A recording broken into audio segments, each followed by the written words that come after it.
Welcome to another episode of Exploring the Vintage NFT Space podcast with Zero G. Today, I'm excited to have with me Gilles, who is a OG Rare Pepe artist who created, I think, one of the more fascinating cards in the entire directory, SCHROEPEPE. So, thanks for joining me today. Thank you for having me. Hi. Well, a pleasure.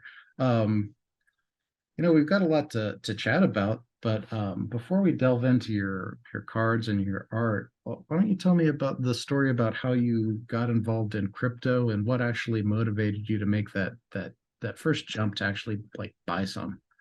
Yeah, good question. But I don't know. Maybe it's important to know what I do in my life besides or before crypto. Like I'm a full-time artist, so I studied art, and I'm really interested in everything that's what to say, like new technologies and science and stuff. So I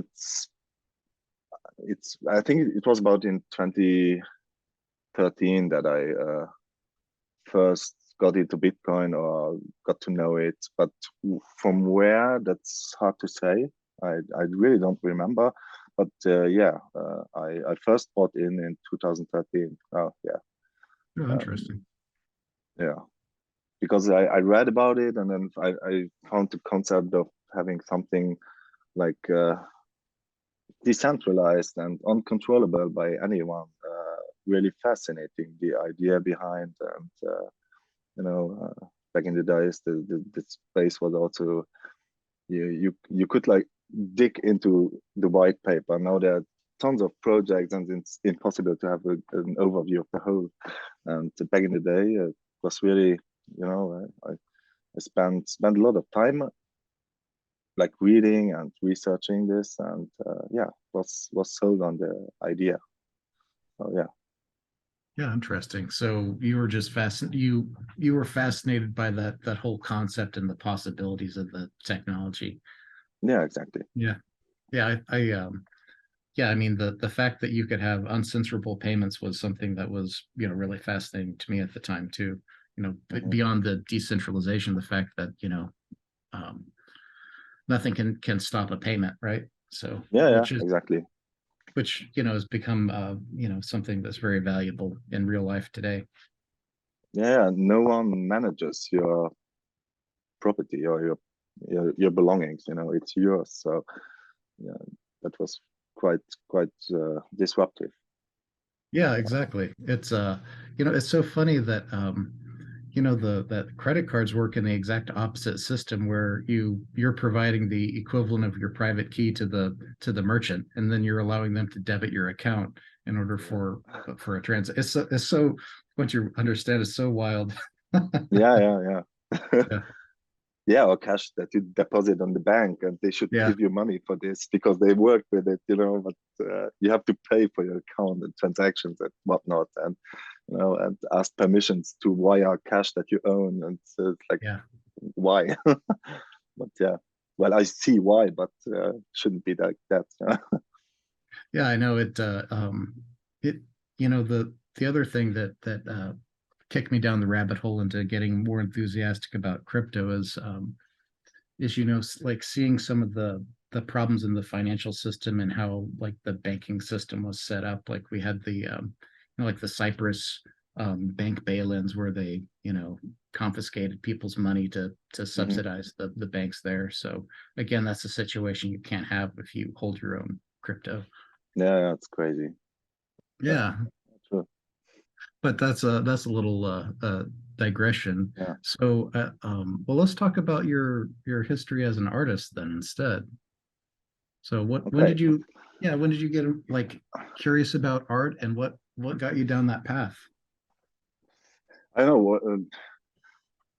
Maybe because I didn't like all the other options. I when you I don't know, like adults ask you when you're young, like what you want to do when you grow up. It's a tough question because you have no idea about the options that exist, so you can't really decide what you're gonna do when you grow up. So And already in my youth, I went to the whole, like, I did graffiti, and was always interested in everything like that touches creative processes. And then later in, I think it's high school equivalent, was it college? I don't know. When you're like 16, I don't know what's you are in. Like, it's called lycée here, over here. And you could, like, for the last years you could specialize in some section, and there was like more like language or mathematics or science, or artistic section. So I choose this because all the others, it wasn't for me. So, and then after that, for university studies, I decided to go to Brussels and study graphic design. Then after 2 years, I realized that maybe in the future I wouldn't want to sell products that I'm not convinced of. Like, I don't know, sell brands that you're not. You have to sell them, like, in a good way, but you're not yourself. It's not you. It Yeah. doesn't represent your opinion. So that's a difficult task if you have to do this for the rest of your life. So after 2 years of graphic design studies, I had the chance that I could, like, switch instantly in the third year of art studies, because I also had, like, an option class. So I spent a lot of time with the folks that studied art at university. And yeah, then I got my art diploma, and I came back to my country here, from Luxembourg, and had to pay rent. And as an artist, that's tough. Or just with an art degree in your pocket, it's tough to find a job. And then I had the chance that there was, like, a Museum of Modern Art, like Mudam, Luxembourg. There was in this preparation stage for the opening of the building. So it was the building of the museum was like in the last year of getting finished. And I had a friend that worked there in the library, and so I got to know about the project, because they had already, like, a small team of 15 people preparing the for the preparation process for the opening for the museum, like like a really small team at the beginning. And so I sent an application, and I had the chance that they hired me. So yeah, then I worked for 6 years at the museum in the communications department. So I did mainly graphic design jobs, like layouts of catalogs and posters and stuff, and flyers. And since it was the beginning of the museum, they didn't have many people, and it was like a super small team. So you could, like, go to art fairs. They sent me to Art Basel in 2006, I think, was the first time I was there. And you had a lot of contact with the artists themselves, and with curators and writers, and and you got to see I got to see all the background of the whole institutional art machinery, if you want to call it like this. The And gritty so underbelly. so no, but it was like a continuation of studies, in my opinion. It was a really good life experience. And because after my studies in Brussels, you have your art diploma, but I don't know, I wasn't an artist back then, in my personal opinion. It's the live experience that you need was missing for me in that case.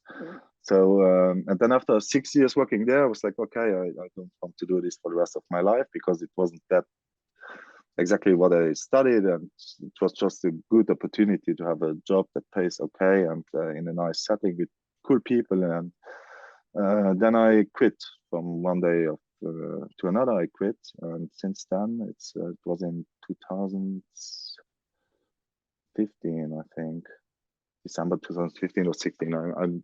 It's been a while. Oh no, it was in 2000. 11. Yeah, 2011. It's way longer. I'm trying to, I'm mixing up dates. Well, Oh, I sure. finished. Let me recap. I think I finished in Brussels in 2000. I need to check back my CV. But yeah, whatever. I worked there for 6 years, then I quit, and since then I'm like yeah, independent full time artist, and doing a lot of different stuff, like from small drawings to big public building projects, sculptures, installations, video, photo, paintings. That So must have yeah. been a really big leap to leave a steady job and to go full time on your own as an artist. Yeah, but you have on the other side like the choice for a regular salary, and Uh-huh. but and on the other hand you have like, I don't know, it's better for the moral for me since I quit. So, Oh yeah, yeah, so totally. and I just think it must have been a really big moment in your life and your career to actually go out solo. yeah, definitely. It was also, it was not super easy at the beginning, at least, but it had to be done, So yeah, and if I look back, I really don't regret it. But yeah, it could have gone totally wrong, but at least I would have, I would have tried, Mhm. So yeah, Yeah, that's really fascinating.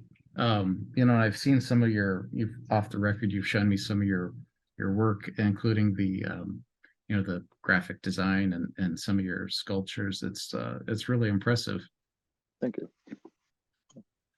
So, um, well, unless so, you've been, you know, involved in art for so long and I know you mentioned that you early on heard about Bitcoin. When did you first hear about the ability to use blockchain for art?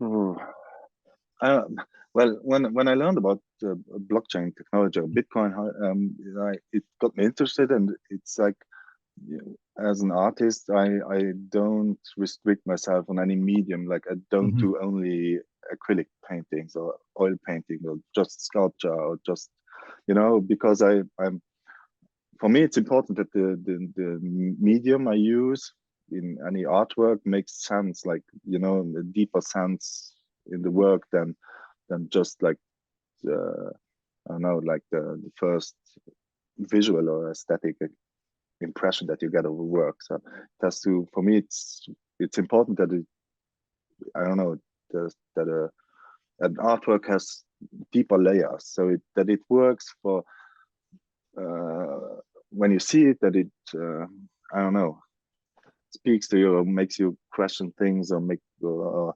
shows you a different view on stuff. But the material that I use, or the medium that I use, is very important to me. So I found out about blockchain, and I just put it in my inventory of another tool that exists. So, and in I think in 2015, I used it for the first time as proof of existence for digital work that I did. So yeah, Oh, that cool. was my first use of blockchain in in my practice, so artistic practice. So Cool. And was yeah, that using counterparty as well? no, that just the plain, including the SHA 256 hash open image Uh-huh. into the big Bitcoin blockchain. So yeah, Okay. that was it. Was not an asset, not a colored coin Sure. or whatever, just plain yeah, just an hash entry in the blockchain. So That's that cool. confirms that this image existed Uh-huh. at that moment in time. So yeah. Yeah, that's really rad. Yeah, when did you hear about Counterparty? And because that I kind of missed the boat at the time. It's really a pretty amazing system, Hmm. and really easy to use for minting and managing assets. I'm not sure when I learned about it. Mhm.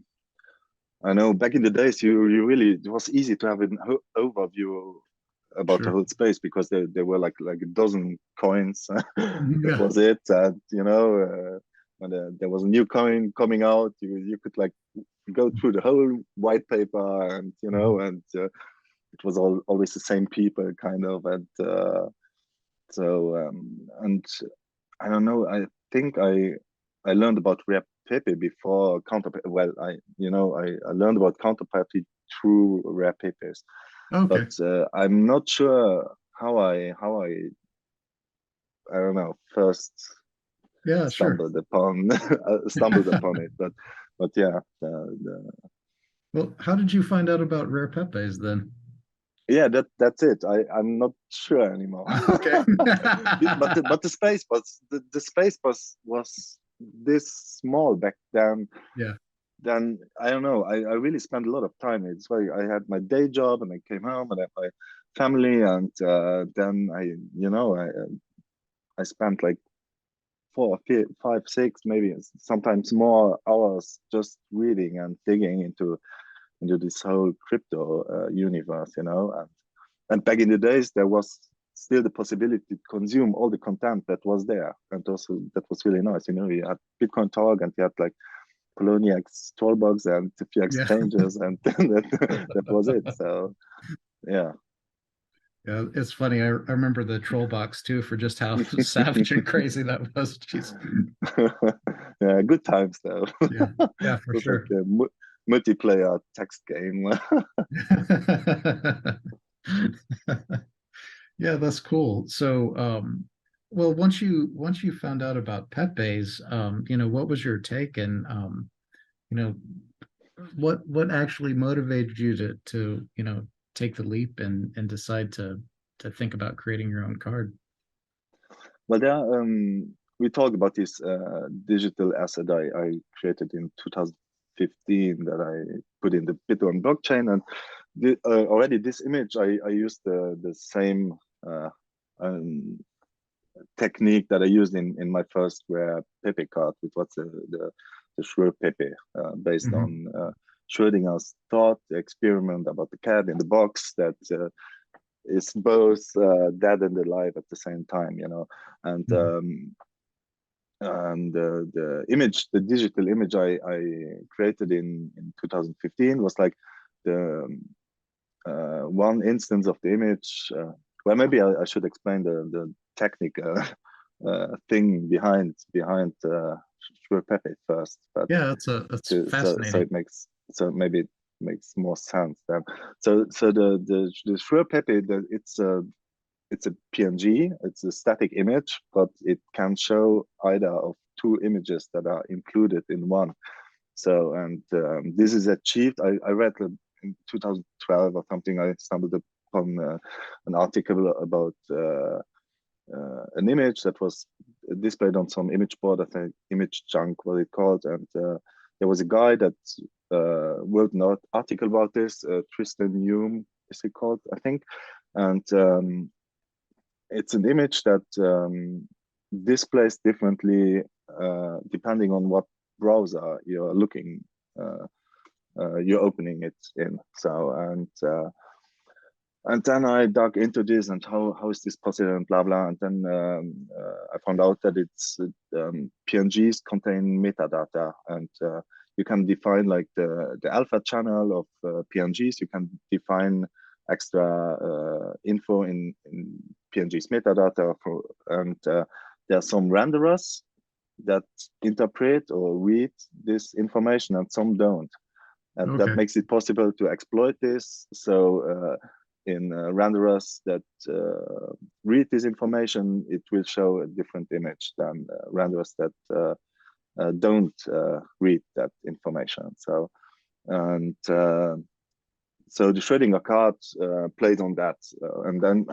and I found it very suitable to submit an image in a directory that where like even the scientists see an image, and it's not what they will get. So you know what I mean. You cannot like hide something in it. I find that very nice. And the well, to come back to the work that I did in 2015, it was more about, I wanted to show in the artwork that, you know, art can be viewed or um, differently by different people, because everyone has a different cultural background, you know. And so if I look at an artwork, I will like see it differently than someone, I don't know, living on the other end of the world, you know. So and the image that the work that I did in 2015, it's called Let's Share Some Hoax. And it's an image, like the first image you can see, it's just a black background with type on it that says what you see is not what you get. And the second image is like a proper digital image, you know, like something I drew on the computer. So that was it. So on this principle, I used the same technique for the SCHROEPEPE. So there's like two the image or the asset has two states, like dead or alive, like the Schrodinger's cat. So that's the relation why I used the Schrodinger's thought experiment as topic or theme for the card. Yeah, and it was fitting. You could like, you know, it's a cat, and you can like Pepe cat. It was like yeah, I don't know. I found it would fit good, and yeah, also I don't know, to get this card approved was like a challenge that I wanted to, you know, to try, because you know the image is like kind of, what is that? It's not very, you know, why is it sharp, or you know, and why is it so dark? Yeah. But I find this quite appealing, how it turns out, because you have to make it like this so it doesn't show through the hidden image, or both at the same time. So it has to have a certain degree of darkness, and yeah. Yeah, and I think I picked up a couple of them a while ago, and you know, I don't know, it also grows on you too. I don't know, the way you pulled it off with the so is that actually the guy there, is that the actual Schrodinger, or is Yeah, yeah. yeah, On the okay, second image, the guy holding yeah, the paper cat in, yeah, that's that's Erling Schrödinger, yeah. And okay, also this image, it was a meme back in the days, you know. It was like a woman carrying a fat cat. I don't know. yeah, yeah, The image was all over the internet, yeah. yeah, yeah, that monster like enormous cat. Yeah, yeah. And yeah, I don't know. It, It's Schrödinger's cat. It's part of pop culture, you know. It's yeah, everyone knows it, and it's yeah, yeah. I mean, and it's it's a nice thought experiment. So yeah. I mean, like you said, it works on multiple levels. You know, like you said, I mean, yeah, like you could definitely say that, you know, art is more um, a tool to like reflect back into someone else's, you know, perspective itself, to highlight that, you know, mhm. and that's just. But no, I mean, it's a super cool card, and I had no idea that that was possible until I saw that, and I read an article about it. It's really wild. How was Yeah, I that? mean, I also learned about it, you know. Yeah. But yeah, that's like fascinating also about the whole internet experience. I don't know. I'm born in 81, so you know, Yeah. I'm born without internet. Like people nowadays, they it's, you know. That's, I So mean, that's a good point. That's something I use every now and then, is that you know, we were born where we lived you know, pre like ubiquitous internet, and now this younger generation, they are raised knowing nothing other than high speed internet and yeah, like smartphones and really yeah, powerful laptops and desktops. I mean, it's, you know, yeah, it's yeah, definitely interesting yeah. to see how that'll play out. But they have also the dilemma that, you know, there's too much content, too much information to, you know, we Yeah. could grow up with it. So that was, I think, it was a nice, good time to you know to experience the transition. You know, Hmm. like also like being early into the whole Hmm. crypto thing, like being able to digest everything and to read about everything. I still do it today. It still fascinates me. So I read all about, you know, newest shit coins, and, you know, I'm Hmm. following the whole market and blah blah. But it's so more time consuming than in or not. I don't know. I think I spent the same amount of time back in the days, but it's more frustrating today because there's too much stuff going on. If you Yeah. want to consume everything, and, you know, if Yeah. you're interested in I this. tried to keep up with altcoins and everything Mhm. up until like 20, like, I never looked into counterparty for some reason, but most of the other major altcoins I was keeping up with, at least at a, at a high level. But Mhm. towards it, I think it was like 2017 when we had that boom, and I just couldn't keep up with all of the myriad of Yeah, yeah. shit 20 coins that. ICOs per day. Yeah, yeah, exactly. The myriad of Yeah, but yeah. I am excited though, especially now we have all these we have all the stuff that's on the horizon with these like L2s that are really starting to make real progress for Ethereum. Like we've kind of had this resurgence of counterparty on the Bitcoin scene. There's we've got some other Yeah, privacy tech that's in like being developed. So yeah. it's an exciting time. Yeah, yeah. It's still early footstep, early, you know, Yeah. for the technology, you know, but yeah, it's vast, you know. It's highly technical also, you know. I'm not a developer, you know. I can do like basic stuff, but it takes me time, and, you know, it's a lot to digest. Yeah. Yeah, the other thing too that the longer we go on too, that like Bitcoin especially, but to an extent Ethereum as well, like it took me a while to like really grasp that, even if we have the most amazing technology for a altcoin or shitcoin that comes out, like you can't beat the distribution model and the amount of time for Bitcoin. The proof of Yeah, yeah. work and the open system that, and we now have, what is it, like 10, 12 years, 13 years of distribution through, Mm. throughout the world through, open systems. So that's really a really unique value that Yeah, yeah, Bitcoin yeah. has. That's true. That's true.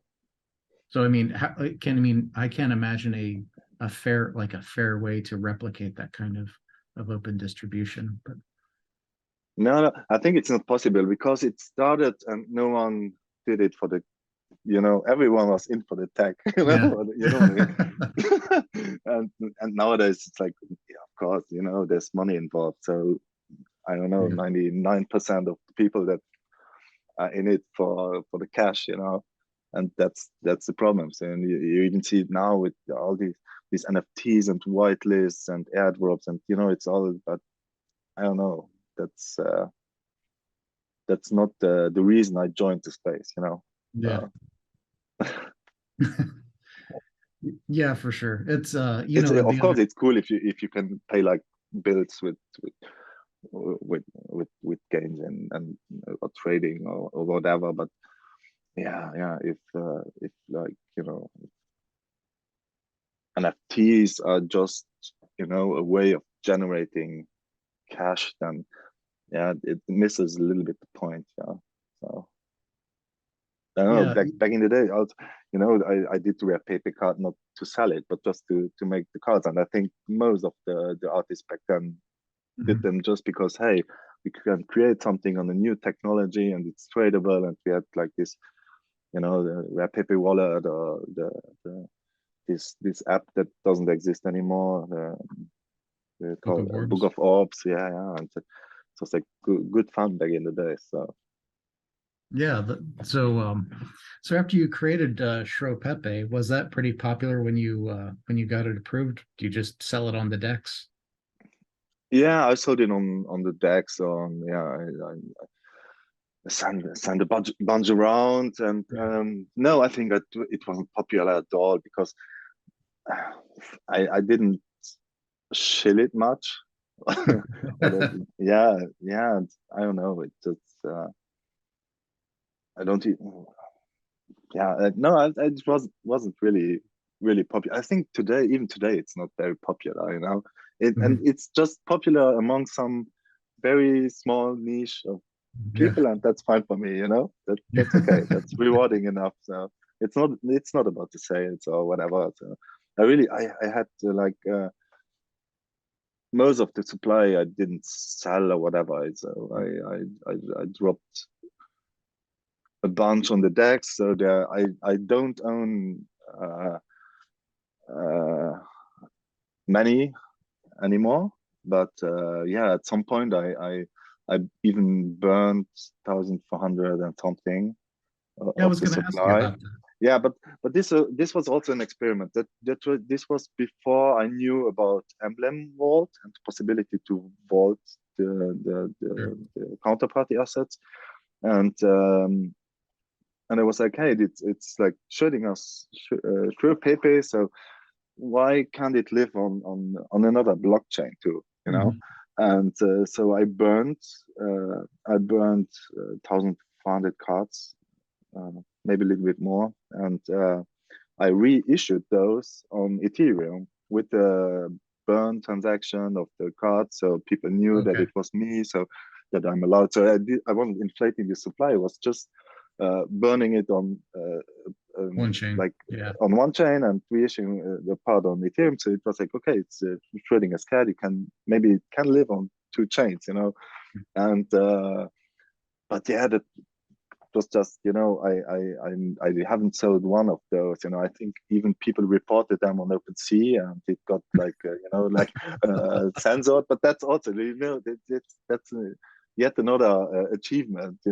They're like getting them censored on OpenSea, but it's like total legit stuff that the artist of the initial card did, and I wasn't issuing more assets, just that I wanted them to be accessible by, of course, the Ethereum folks, because it was back then, it was like starting all the hype on Ethereum. And yeah, why not make it possible that it exists on two chains, because also the card itself has two states, and would make sense in the meta of the card.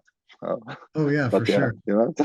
yeah, That's fascinating. Yeah. yeah, Well, I'm glad you brought up. I wanted to talk about that. So, yeah, that's really wild. And again, like I oh said, yeah. it's become one of my favorites. I don't know, the image has really grown on me too. So, Yeah, yeah. When I did this right click save as Pepe, I went yeah. through the whole 1,774 Pepes, and I discovered a lot of cards that I didn't have on the radar. And yeah, it's I don't know. It's still for me, I discover cards today, or there are cards that I didn't find so relevant back then, and now I learn about them, or I know who created them in what context, and then they make total sense. And so it's uh, it's really a rabbit hole. Yeah.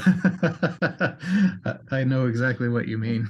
Yeah, So, well, that's really cool. So, yeah, that's definitely one of the most unique cards in the directory. thank you. And I know you have another OG Rare Pepe, the Rubik's Pepe. Oh You yeah. wanna you wanna talk about that one? Yeah, I think that's a more personal card. This was back in the days when all this mining hype came up, and Bitmain, Uh-huh. Yan Wu, and you could make like these pre-orders of Bitcoin miners and stuff. So of course I also did a pre-order of a Bitcoin miner, but I think it was some not very popular brand. It was Black Arrow or something, like Mhm. post on Bitcoin Talk, some Yeah. Chinese company gonna, you know, and so I did this pre-order of, I think it was in even in 2014 or 15. I don't know. Don't remember exactly. I could look up the the forum post. And so yeah, I ordered these miners, and of course they didn't come in time. So they came when it was like almost not uh, how do you call it? Like you Worth the know, electricity. yeah, it was, you know, covering the electricity, maybe a little bit more. So yeah, because I was interested also in the technology. So I, you know, it was not really just to generate bitcoins for the cash, because back then it wasn't worth also that much. And just also the, you know, it's fascinating to have, like, you know, you burn electricity and you create these digital assets on this distributed ledger. And yeah, so yeah, I created this Rubik's Pepe because yeah, it's an ode to all the mining dilemma people had back in the days, like ordering miners and trying to to get a piece of the pie, but yeah, you know, no one sells you money printers, of course. Yeah. Yeah, Yeah, and I know it says on the text it talks about pre-orders of future batches are sold out. I mean that, like you said, back then, like all these miners, you know, like you had to you they always had these limited runs of the initial batches, and then you know to have to yeah, yeah, pay X to get in batch one or two or yeah, blah, yeah. you know. I mean, I had a friend. He ordered also, like, I think they were at miners back then, like from Bitmain, like one of the first. And when he got them, they were like dusty like hell. You know, they were like running already a few months in China. Of course, you know. yeah, of course. That, Of course. I've heard it was pretty common practice, including like with Butterfly Labs. I think they were caught doing that. I mean, Hmm. I think pretty much all the miners Yeah, were yeah, doing that.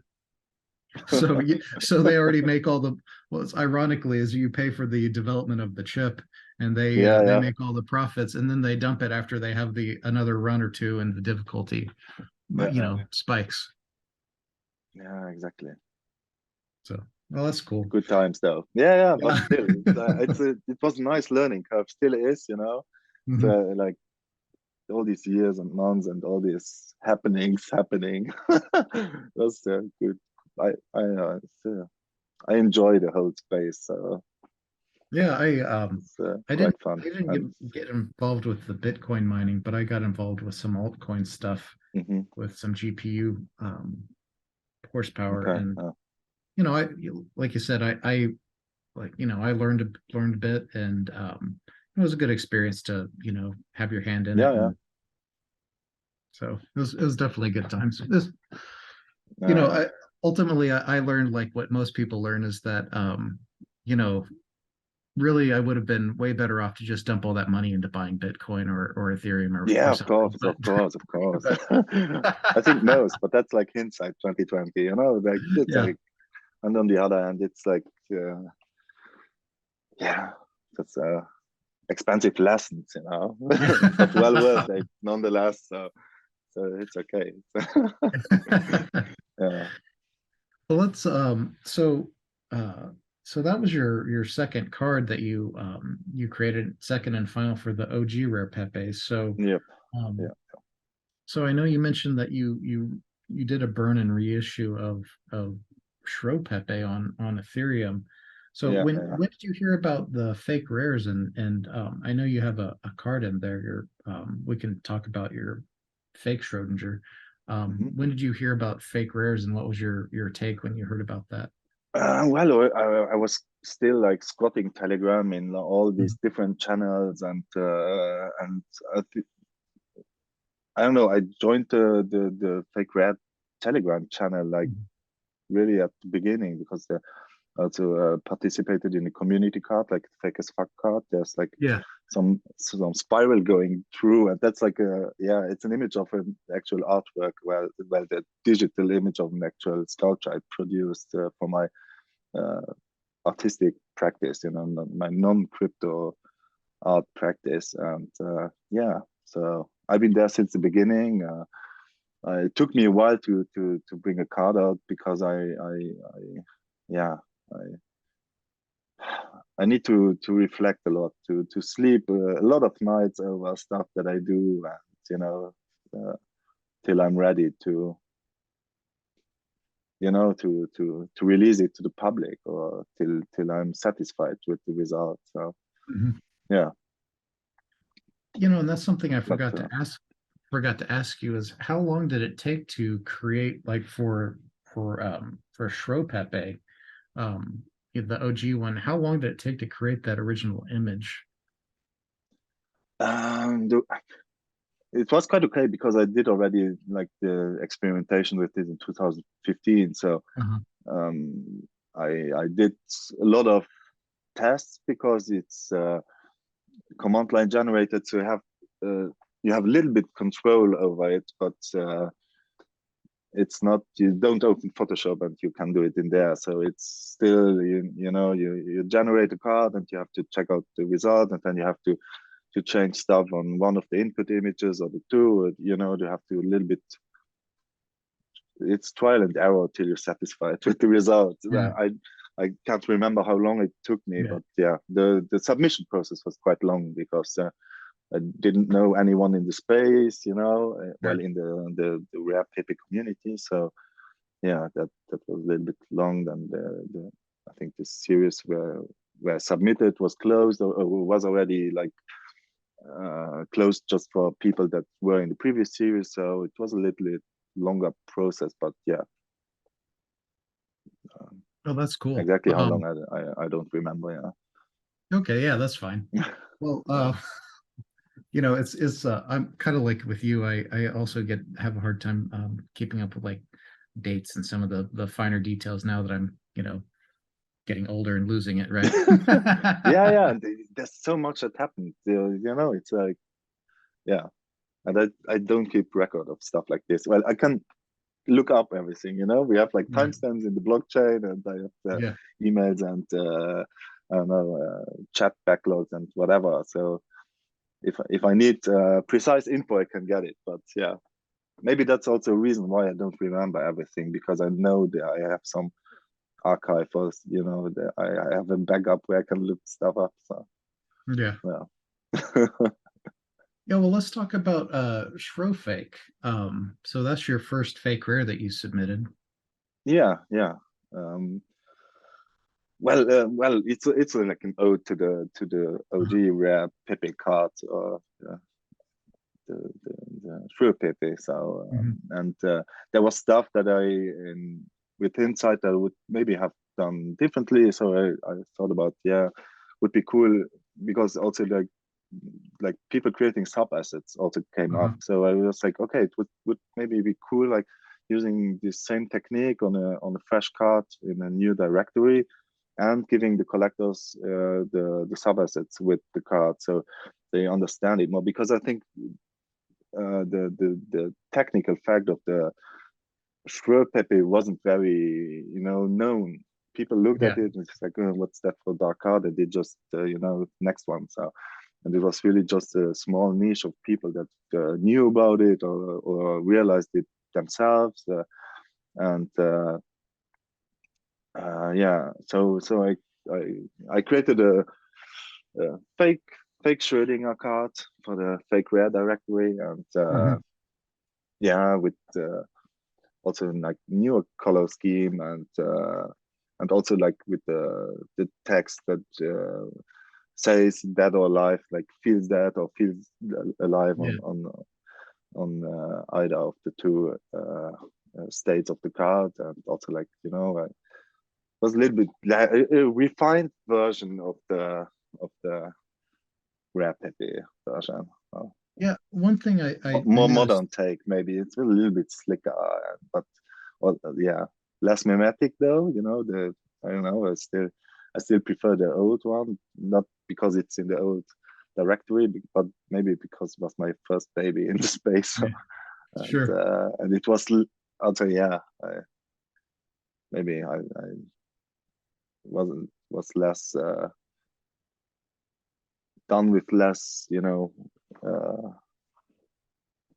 thought about the whole thing. I don't know. One thing I did notice about your about the uh, about the Shro fake is that it doesn't appear quite as dark as the as the original one, the Pepe. Is that just did Yeah, it you could be. Yeah. yeah, is that uh just an improvement in the way that you were able to create that and still achieve the effect, or was that Yeah, but a yeah. little bit fine tuning the input images, and also the fact that I use this flashy green and violet uh, Okay. and the yeah, and the two Mhm. input images are quite similar because I used like really the same images. It's just like Mhm. on the one there's like the poison bottle broken, on the other it's still intact. The one is there's not much change in the images, and that's also better to for generating Mhm. an image with this kind of technique. Yeah, Yeah, so I know that you created some sub assets off of Shro Fake, including one that shows there's one that shows the dead the dead yeah. version. So have you thought about going back and issuing sub assets of both the both states Oh, for the original card? yeah. I could do that. I could do that. That's true. Yeah, maybe. Haven't Yeah. thought about it, but yeah, that I could do that because I have the images. Just need to mint them. Yeah. Yeah, yeah, yeah. I don't know. Maybe it's frowned upon. I don't know. Are people now? There are people releasing sub assets for rare papers. I don't know. Uh, that's an Oh, just option. an Yeah, yeah, just an yeah, yeah, idea, you know. yeah, yeah, yeah. Yeah, definitely fun. But Yeah, yeah, I think it turned out the Shrofake turned out really well. Yeah, and you're probably right about the really vibrant colors helping that yeah, yeah. too. But it And was also like kind of the colors of fake rares I have in this the mhm, violet and the flashy green. So yeah, adapted this. I'm a little bit how do you call it's like the only card where the issuance number doesn't make sense for me, and that's like I'm getting eczema because of this because like mhm, for the first I think I thought I the SCHROEPEPE I issued 1935 or something, and I think it was like the date where Erwin Schrödinger came up with this thought experiment, and for the Rubik's cube it's 1,000, so it's 10 uh, uh, or cube. How do you call it? Like 10 exposant 3, oh you yeah. know, Hmm. 10 by 10 by 10, so it gets 1,000. Hmm. Oh yeah, and for the newer fake rares, it also the issuing number it makes sense. Just for the sure Hmm. fake, it doesn't. It's like 100. Okay, I don't know why I didn't. I think I didn't. Yeah, come up with a good number that wasn't too high because maybe also like 1900 cards for the bit was a bit much. But on the other hand, I find it nice that yeah, as many people as much can collect it. So small issuance cards are also like I don't know. It's a tough choice. The how many cards you're gonna issue. Oh yeah, for sure. Uh, of course, it's And nice to have like a small, only like small that it makes it rarer. But mhm. on the other hand, it's sad when there are people that want it, but they just can't get it because I don't know the 20 that exists or 100 that exists are already distributed. So yeah, Yeah, it's definitely a balancing act for sure, you know. mhm. Yeah, Um, that's yeah, I tough choice. your next card I is one of my favorites. It's such a unique concept, and it kind of goes back with that the meme that was going on last year about the right click saving, for NFTs. Yeah, yeah. You want to Yeah, talk I think about the right click save as Pepe? yeah, I think I minted it also like in November last year when it was like peak right click save as dilemma on Twitter, on crypto Twitter. and there was this guy bringing out NFT Bay, saying he has like an archive that you can just torrent with all the existing NFTs in it and stuff, and all the NFT haters, it was like, okay, they were like fan of the whole right click discussion. So yeah, I just picked up on this and made this Pepe mouse pointer, that the cursor that goes over an archive of the whole 1774 rare Pepes, and just right clicks them, selects them all, and save them. And then after this little animation that I made, I just like there's a video that I rendered, so I downloaded all the I right click save as all the rare Pepes, and it was really tough job, to get them all, because there's no really directory where you can like grab them all. So I use different tools and a mix of different directories that I found, and some yeah, whatever. And so for all the still images, I put 2 seconds for the static images, and all the GIFs, I made them in their original length, and it ended up with a video of 1 hour and 33 minutes. So yeah, you have like a Netflix movie of rare papers, and yeah, but so it's an asset that contains them all, but of course it's just copies. It's not the originals, but it's still fun, a fun asset. It was also fun to make, and yeah, I discovered so many new rare papers that I wasn't aware of or didn't have on my radar, and yeah, good Yeah, I fun. bet. Yeah, that sounds like quite the process to create. Yeah. Also, like I don't know, there were a few cards that didn't have the exact 400 by 560 pixel ratio. They were like Oh, really? 390 pixels by, yeah. They There are snuck them in. few. Yeah. There are few with rarer traits in it. Yeah, but even the video, I'm not sure if there will be, or if there is anyone, because I didn't do it any either. I watched it a few times whole, but like not like watching it like a movie that you're going to watch on your sofa on cinema, but just like start it and have it run in the background or whatever. So uh, maybe I'm not sure if they're all in. I Mhm, definitely have them all, and I put them all in the Premiere, or the Premiere where I mhm. put the video together. But I think there's one asset, like I don't remember the name. It's like some detective paper, but I don't know the asset name, and it has some glitch. So it was a GIF, I think, and it was like a few seconds long. But in the Mhm. video itself, it takes like 20 seconds, and there's like Okay. yeah. Mhm. But that's part of Yeah. it's I could have redone this or fixed this, but on the other hand, I just it's a feature. It's part of it's just a right click say, oh, it's not the Yeah. original, so yeah, It's all in good and it's fun. fun. You can own Huma Pepe. Yeah. One of the it's funny. I came across on Twitter I mean maybe a month or two ago, I came across some account where they had I thought it was one of the funniest parts of the right click save as meme is it was this post of someone put on Twitter where uh they downloaded all of the Lazy Lions NFTs, which there's like 10,000 of them, and they downloaded them all. And they used a mosaic generator to generate a right click save image of the Okay. of all 10,000 Lazy Lions. Oh, nice. Just shit post on Twitter about it.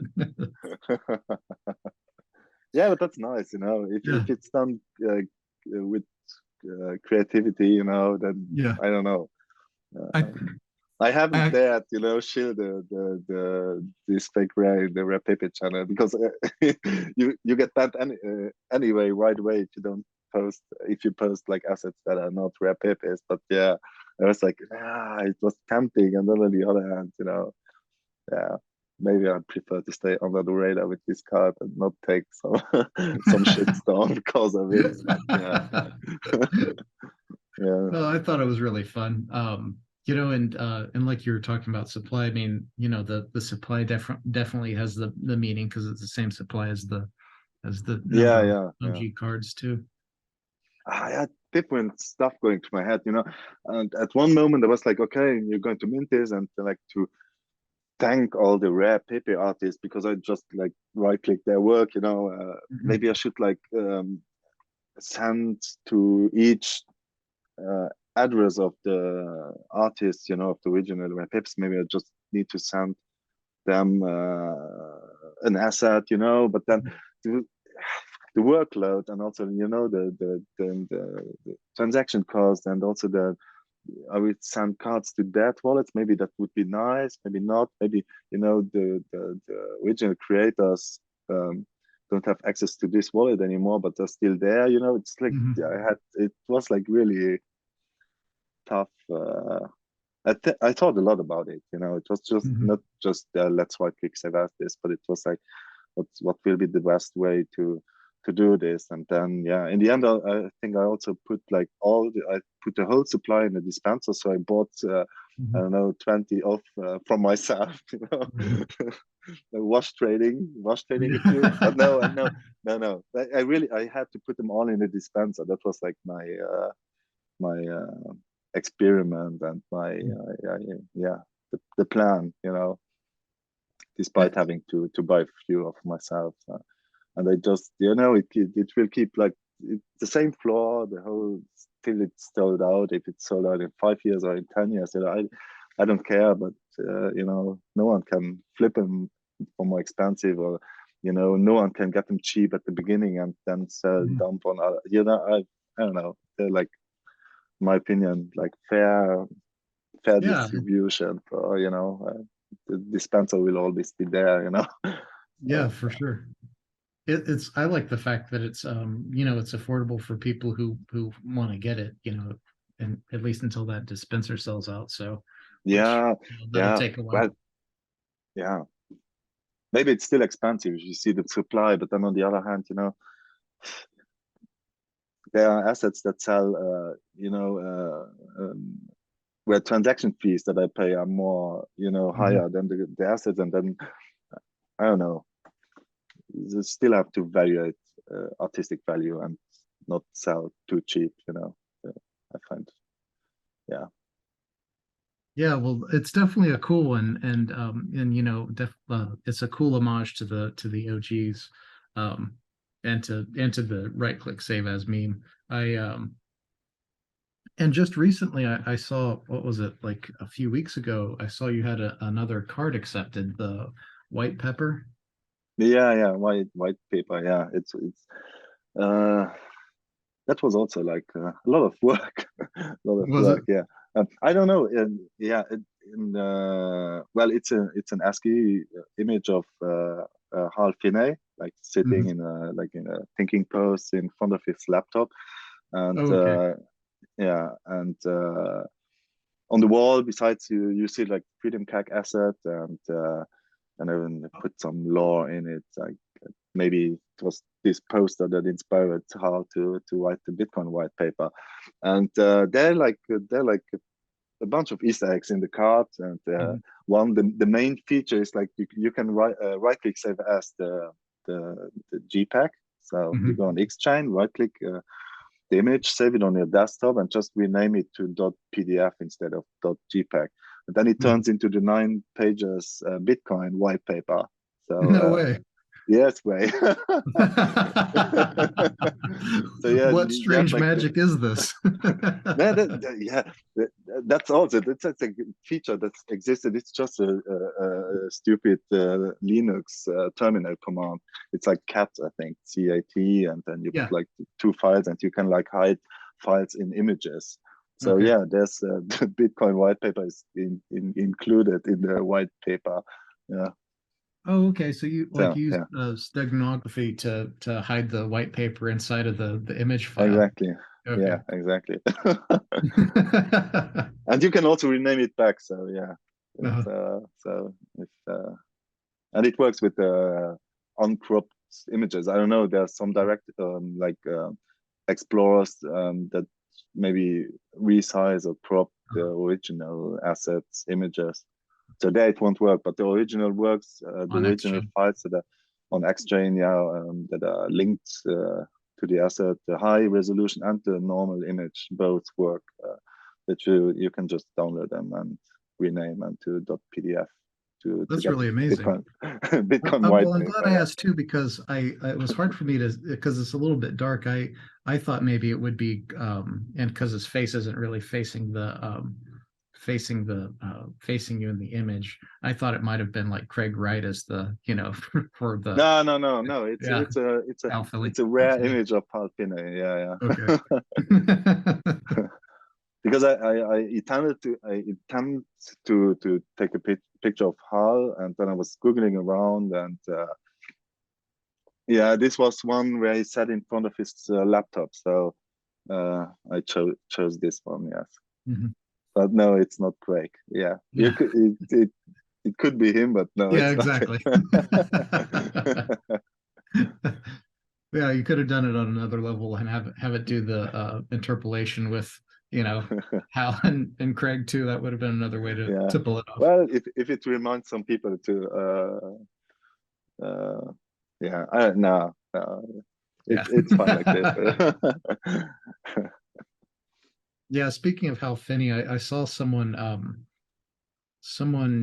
finally issued art to an asset that was created in 2016 recently called Pepe, Okay.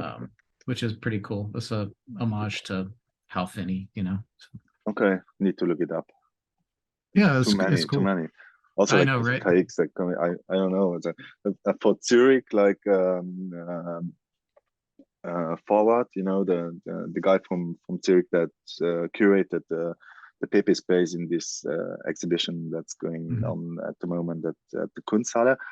He asked me, because they're like displays displaying rare pepes, and Nakamoto alternates, and fake rares and fake comments. And he was like, "Yeah, I'm super busy. Can you like check through the fake comments and make a selection for the display?" And I was like, "Okay, no problem." And then I went through it, and I realized how many there are, because I can't keep up, and there are so great ones there. And I think I bought like 20 of them just doing the selection process. Like, Yeah. damn you, why did you make me do this? Yeah,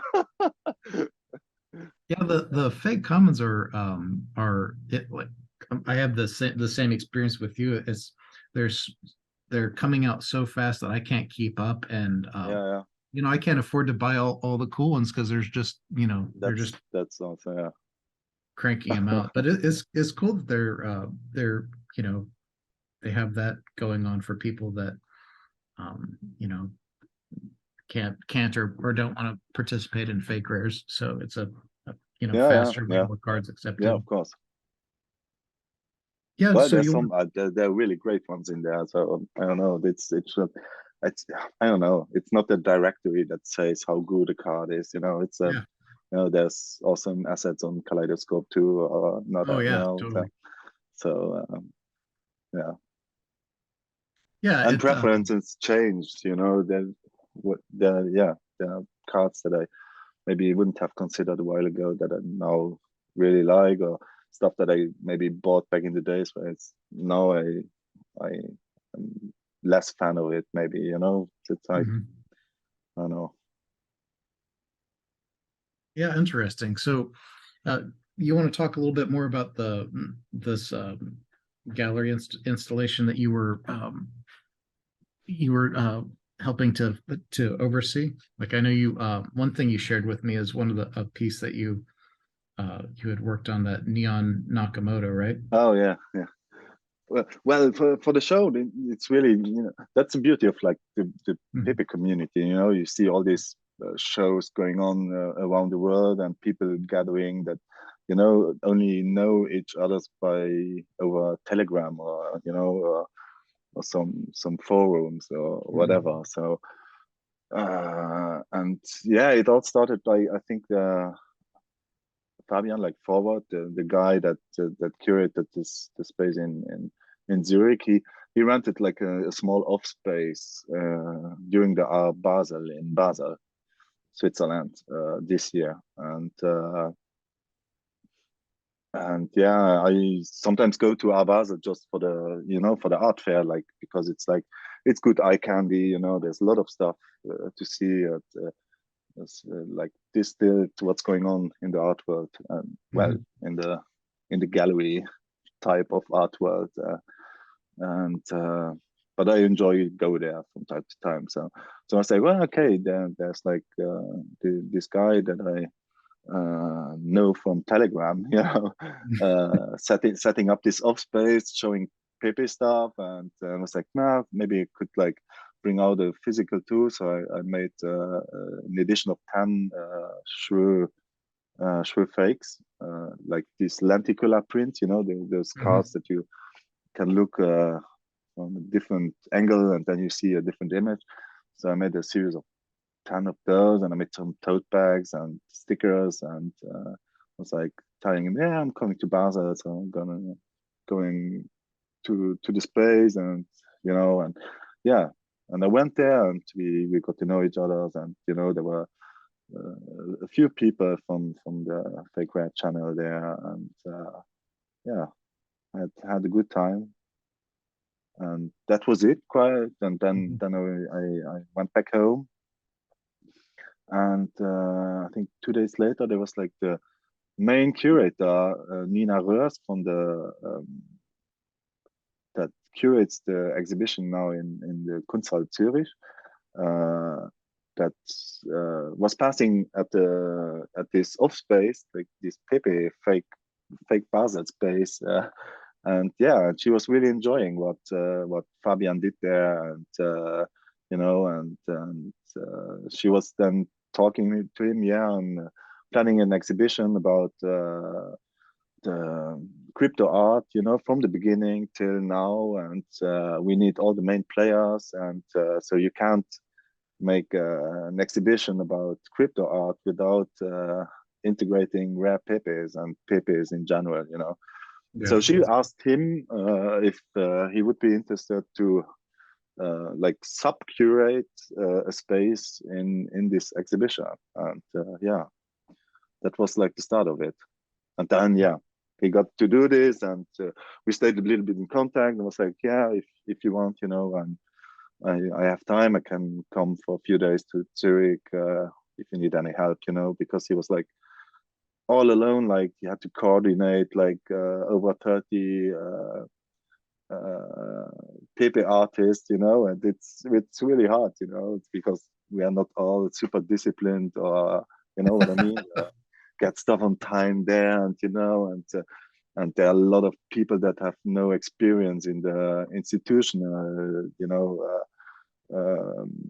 part of the art world, where stuff you need to have a text, you need to have all the details, and yeah, so I went there and helped him a bit, and was really, I had a blast. It was so nice people there, and yeah, and also the feedback that we got about the space is very good. So yeah, just nice experience. And yeah, I produced this neon, like physical glass, high voltage neon of the Nakamoto's bust, and I did this together with Dita Crypto, and he did a fake rare comments, the Neon Nakamoto, and it's a neon version of the Rare Pepe, of the original Rare Pepe card. So it's Doria Nakamoto's face, and it's like a symbol of the whole space, in my opinion.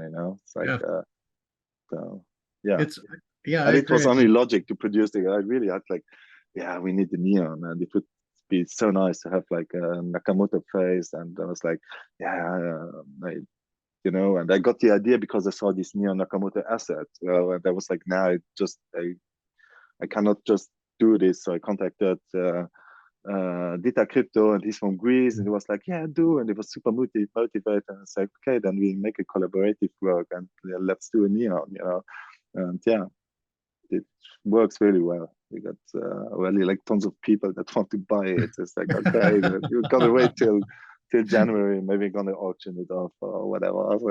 So yeah, I saw a too picture bad of you it. can't. It's Yeah, super cool. yeah, I wouldn't mind to have it in my house too, but yeah. That's awesome. Yeah, that must be kind of a an artist dilemma too on what you sell and what you keep for yourself too sometimes. Mm, yeah, well, I think it's the most rewarding stuff that you can have as an artist, that someone buys your art, Mhm. and displays it at his home or whatever. So no, that's fine. Mhm. I prefer to that people, buy it, of course, and not not not alone for the money part, but really for the fact that someone, either follows your thoughts, because I don't know, artworks in like for my normal practice artworks, it's like uh, it's, I I don't do the art in the first aim is not, the spectacular, but it's for me, it's like therapy, you digest Mhm. stuff that you think about, or where your understanding of stuff uh, has problems to go further, and all these things that you have in your head, they they end up being an artwork, Mhm. so so it's very very nice if someone follows your thought, or takes your work as kind of, for me it's like kind of bookmarks, the works that I do, like bookmarks for my brain, or for my, Mhm. for my thoughts, and for other people it's a starting point for, what I Mhm. mean. So no, it's good if people collect your art, definitely. So yeah, but in the Nakamoto case, Yeah. I wouldn't mind to have it, yeah, because it's all, it's not 100% only my work, so that's Mhm. fine. And I'm collecting too, so I'm buying papers, but I also buy like object art, like sculptures and Mhm. paintings and drawings. Well, stuff that fits in my budget, but still, yeah, I do have small collection of stuff. Yeah, And not only like crypto art, but yeah. like you said, I do think that the rare Pepe image of the Nakamoto is I think it's becoming one of the most important like images in crypto art. At least for myself, when I think of if I have to think about Bitcoin in terms of like the images that pop in my mind, it's the Nakamoto, and the other Yeah. thing I envision is the coaster guy by Marcus Connor. Oh yeah, yeah, Yeah, yeah. He's in the exhibition too. The coaster guy. yeah, Uh, yeah, definitely fun. But yeah, I mean, we see this proliferation of all these Nakamoto tributes or variations mhm. or whatnot. So I don't know. It seems to I don't know. I think it's going to continue to become more important going forward. Yeah, I think so too. Definitely. Yeah, yeah, I don't know, the whole rare Pepe, and now also the fake rares, or dank Mhm. rares, or the whole Pepe space. It's uh, it's very approachable, by everyone. Mhm. That anyone can understand it. Even my kids get it now. They're like super Mhm. young, but they're like, they're getting there. And but it's also super deep, because it's a mirror of this generation, so Yeah. it Oh, totally. reflects really, like, yeah, what's it I all mean, about. And it's condensed, like distilled memes, and uh, distilled generation in the image of a frog. It's yeah. really nice.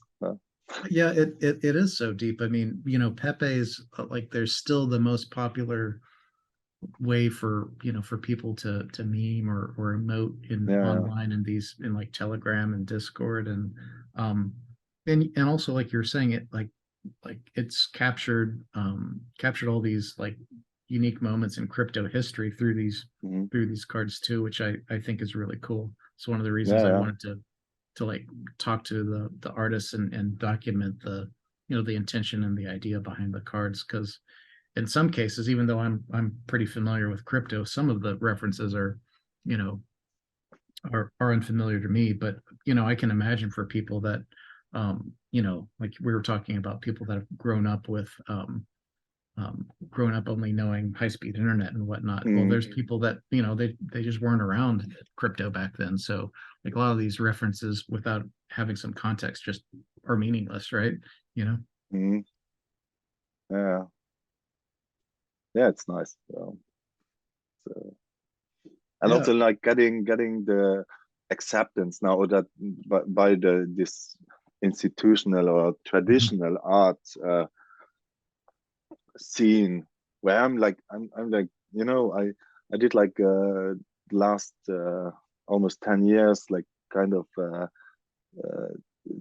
the double life, because like Mhm. in the whole traditional art scene, it's really, they laugh at you, they don't take this serious, just like you're talking Oh, about okay. crypto, and they, because they only know like the headlines that they read in like popular whatever magazines, Yeah. so it's really tough to get an honest and discussion going with people in the professional art sector that are more from the traditional uh, artwork, because some fear it, all the Mhm. gallerists and stuff, they're like, what's going on? Like artists are selling themselves, and they have like the whole world as potential customers, and not only their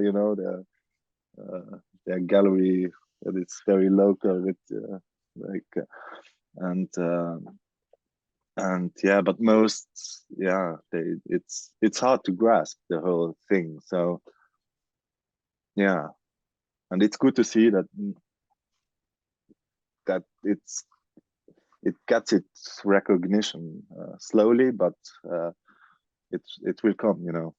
There's an institutional show like in Kunsthalle in Switzerland, that's talking about this, and the show goes for over 3 months, and it's you know yeah, Yeah. it's really going in the right direction. Yeah, Yeah, that's I mean, I guess I hadn't really thought about it, but you're right. I mean, these types of installations are some of the first times that that crypto art is actually being, you know, taken seriously by yeah, yeah, yeah. traditional like galleries and whatnot. I know, uh, last year we had the the first big auctions of CryptoPunks, yeah, yeah. by and and the way that those were handled by those galleries, Sotheby's and Christie's, was really disgraceful. At least that first one I remember, where they, Mhm. um, I mean, Yeah, they yeah, didn't. auction They just had houses. these. Yeah, Yeah, they just had like little postage stamp like versions of them, and like hidden yeah. almost in the hidden at the event. I mean, it's like they were embarrassed to be associated with, like you said, Hmm. because they But didn't. still smell the money in the profit, Oh, totally. Yeah. Because it's like, yeah, they do whatever sells, that it's, but yeah, having it, yeah, having papers in an institutional museum or art Mhm.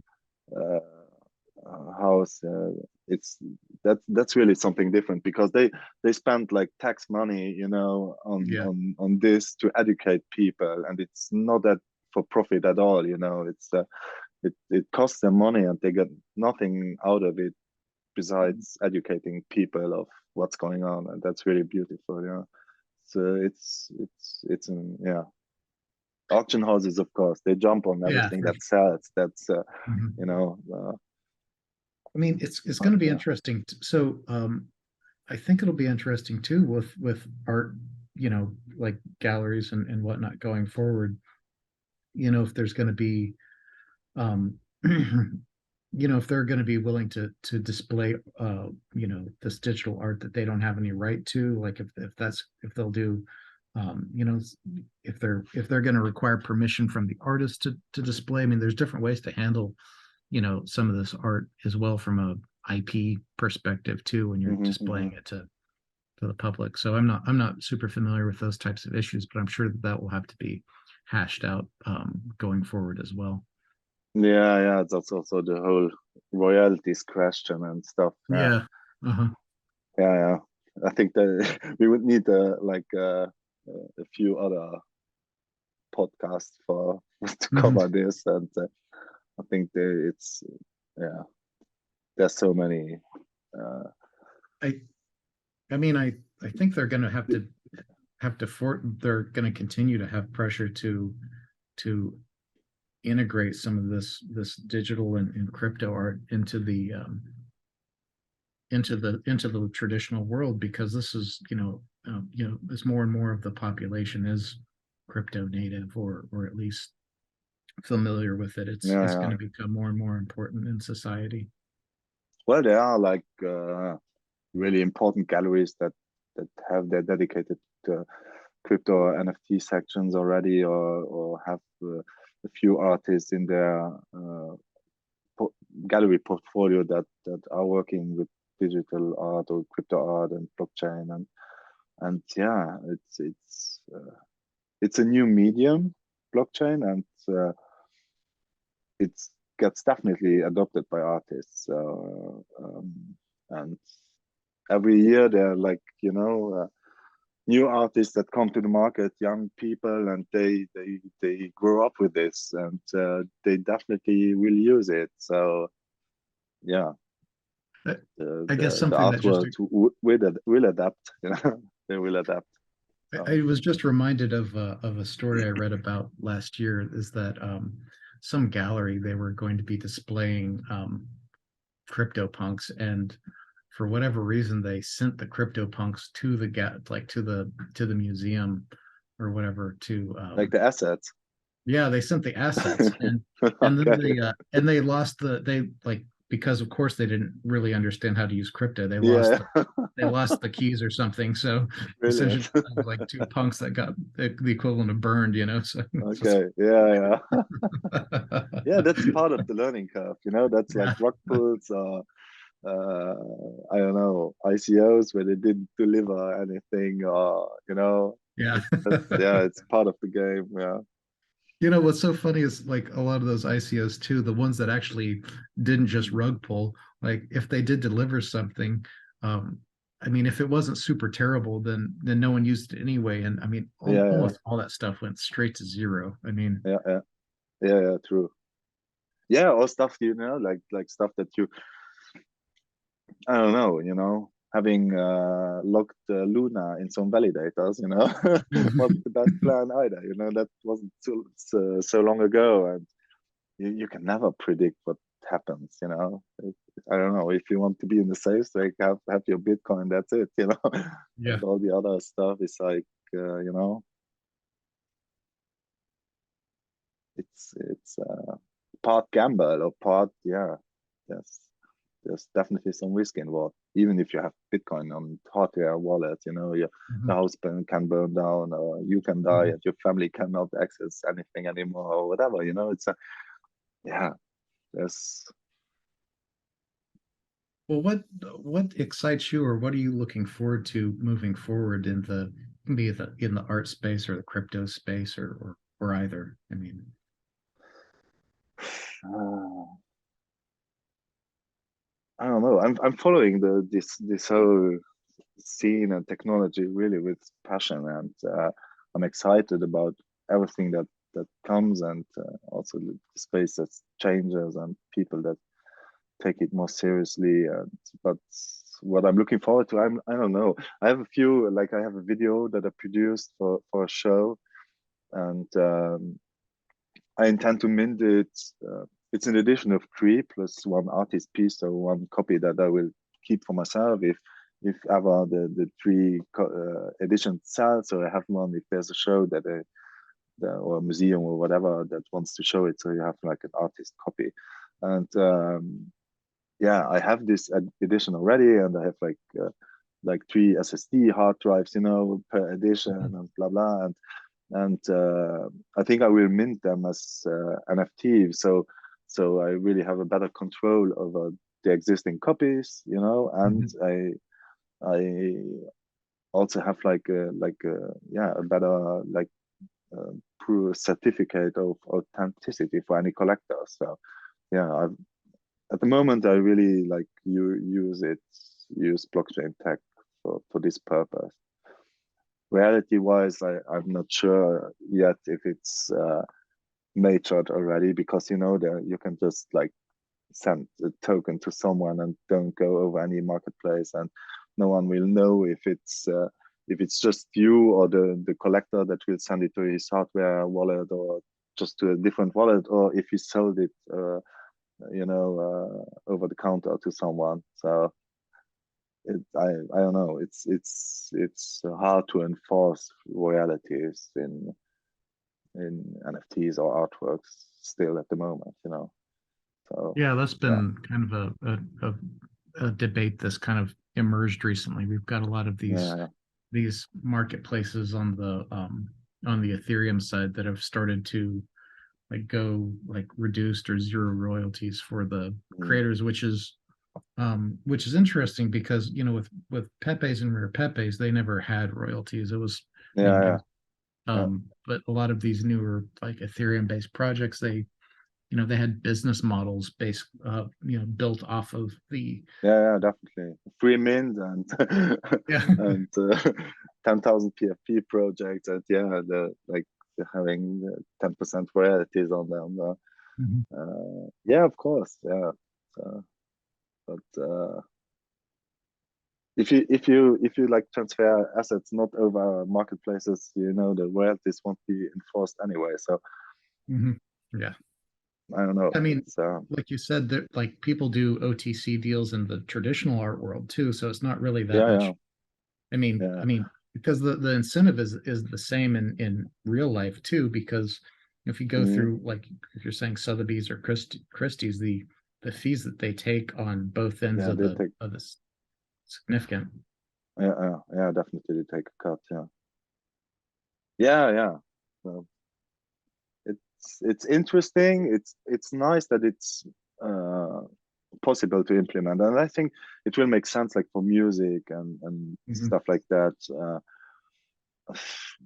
Yeah, for artworks would be nice in some cases, but I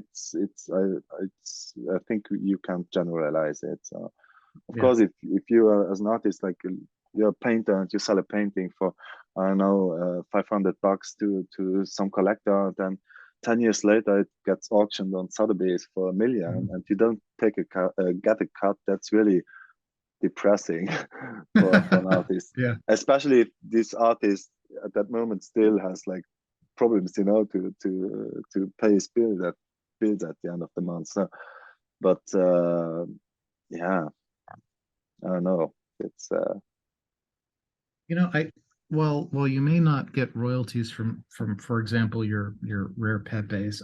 I would have to imagine that the fact that you know, you're provably one of the artists in this original, one of the most important crypto art projects around has to give you a lot of credibility, you know, and going forward with some of these in some of these art circles, you know, when you're discussing this stuff. yeah, that's true. That I mean, yeah, yeah. I'm really happy because you know no one back in the days did created these assets to get any recognition later on. You know what I mean? And Mhm. that's really beautiful when then you know people that were laughing and so what are you doing? We were like, you know, with a friend like Jose Burrito. I know also one of the he also did the card back then, and he's a good friend of mine. And we were sitting there, you know, doing lunchtime and whatever, like on our phones with a book of orbs, like you know, the trading frog images, and people were like, "What the fuck are you doing, guys?" You know, and we were also like, you know, it was hilarious, you know, because you know, no one got it, you know, Yeah. and this is really beautiful when today, you get some kind of recognition, I think, or you can like say, we did that back Yeah. then, and people nowadays think it made sense, yeah. It is kind of awesome how ridiculous it all is in the end anyway, right? Yeah, definitely. But But it's a lot of fun. yeah, it's super fun. And it's like I met like a bunch of Pepe artists in Basel and also in Zurich, like all these crypto folks. And yeah, what I found, it's like everyone is different, has his personality or whatever, definitely, but it's kind of the same breed in the kind of how they function, and and think about stuff or life, or it's just was nice meeting. I'm looking for a really a little bit salty that I'm not in Barcelona, because that was like the little scientist and all these people that I would love to meet one day.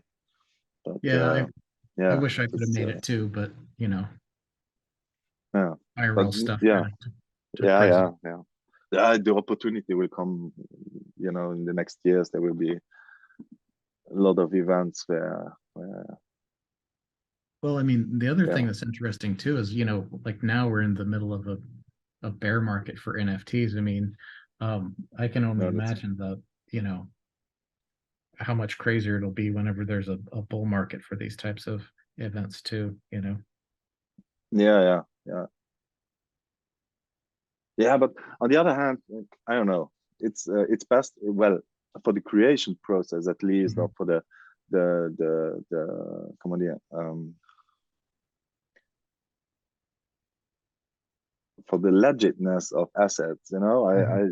It's maybe the best come out when there's no money involved. When people just Mhm. create them to create them. That's yeah. Yeah, for Like sure.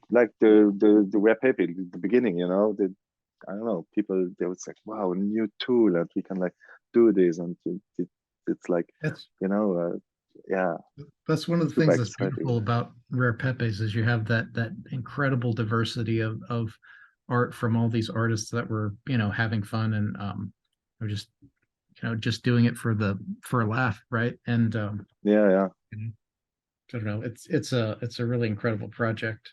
Um, yeah, it's yeah, like honest work, it's yeah. yeah.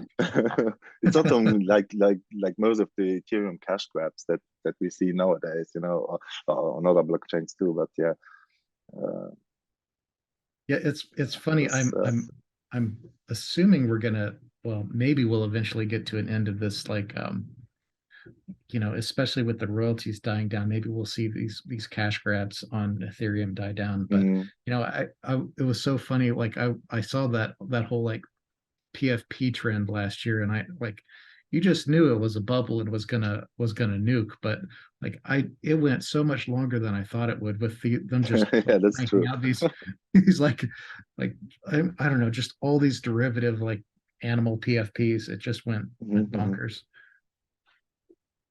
Yeah.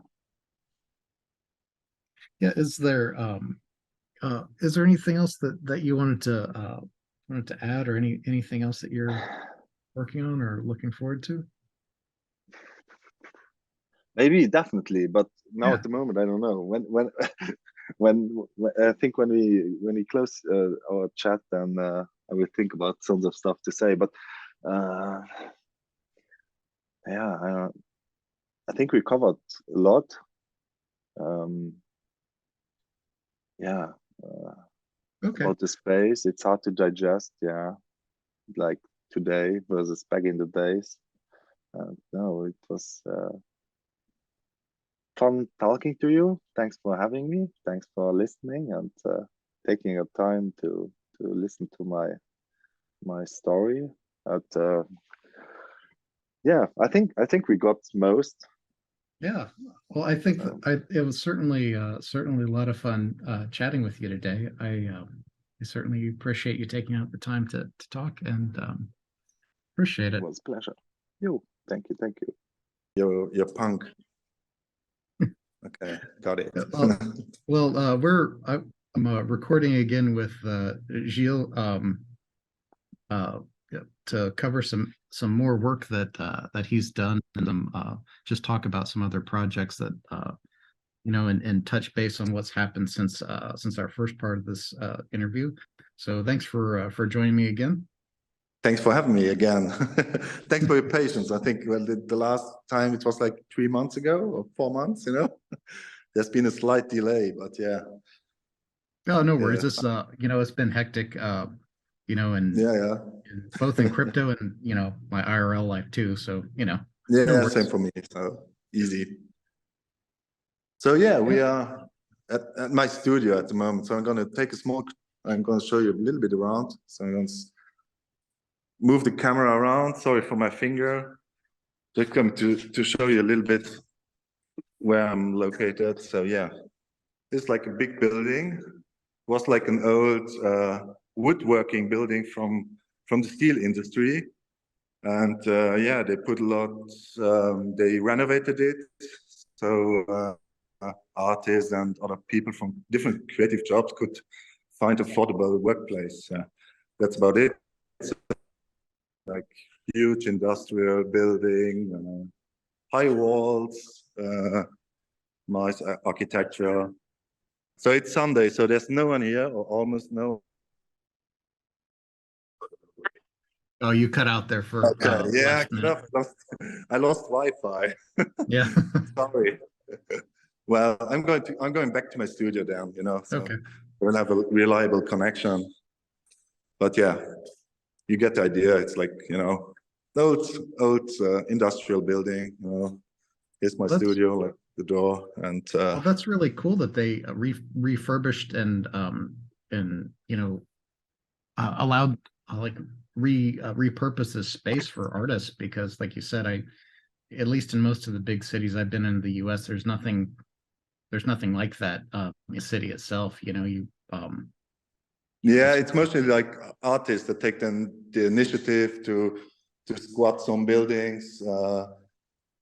Yeah, here's some screens that I prepared for some work. There's a lot of, we sandblasted 2 days ago, so I had to wrap a lot of stuff because it made a huge mess in my studio. So most of the stuff is wrapped up there. There you have this stainless helix that's in the fake as fuck asset as a 3D asset, like a small 3D thing going on. Here's another physical that I made, of the Pepe, of the WHITEPEPER asset, this ASCII asset. And yeah, that's my studio, current state of my studio. So yeah. I'll sit down a bit and yeah, maybe talk about some stuff that's going on. Oh yeah, hello. Well, that's cool that you have the opportunity to have such, like you said, like tall ceilings and good lighting and everything. That's a cool space. Yeah, it's all right. Well, you still need to pay like rent, but it's affordable. So yeah, happy to be here. So it's because at the beginning I had like a small studio at home, but it's good to leave home for work. You know what I mean? So you don't get distracted with the daily stuff that's Yeah, for sure. Well, we had talked a little bit off camera about like some of the other works that you've done in the past that we wanted to highlight, and like some really fascinating pieces. You want to start out with talking about your the Byzantine generals? Yeah, that was a painting I made, and it's a triptych, so it's made out of 3 pieces, and it's about this, the problem to pass information securely from point A to point C by passing through a third party, like through B, but without with the I don't know how to distill this, you know, with the well, essentially the problem that Satoshi solved with Bitcoin, you know, so that you can like forward information in a trustless manner. So yeah, pretty much this. And yeah, I made a painting in 2014, and the funny thing is, it got like we have here, like in most countries, you have like this salon, you know, where local artists submit their work and really hope that it gets accepted and stuff like that. And it was really early on in my artistic career, because, you know, like we already talked, I worked at a museum before, and then I quit into, I think it was like 2 years later, and yeah, the work got shown in this big show, you know, and like all the decision makers of these shows, you know, they're like kind of more of old people that are not really into, you know, aware of what's going on in the moment that we live in, you know, because they are like, yeah, not from our generation, you know. And so I was really excited that they choose the piece, because they choose it only because of the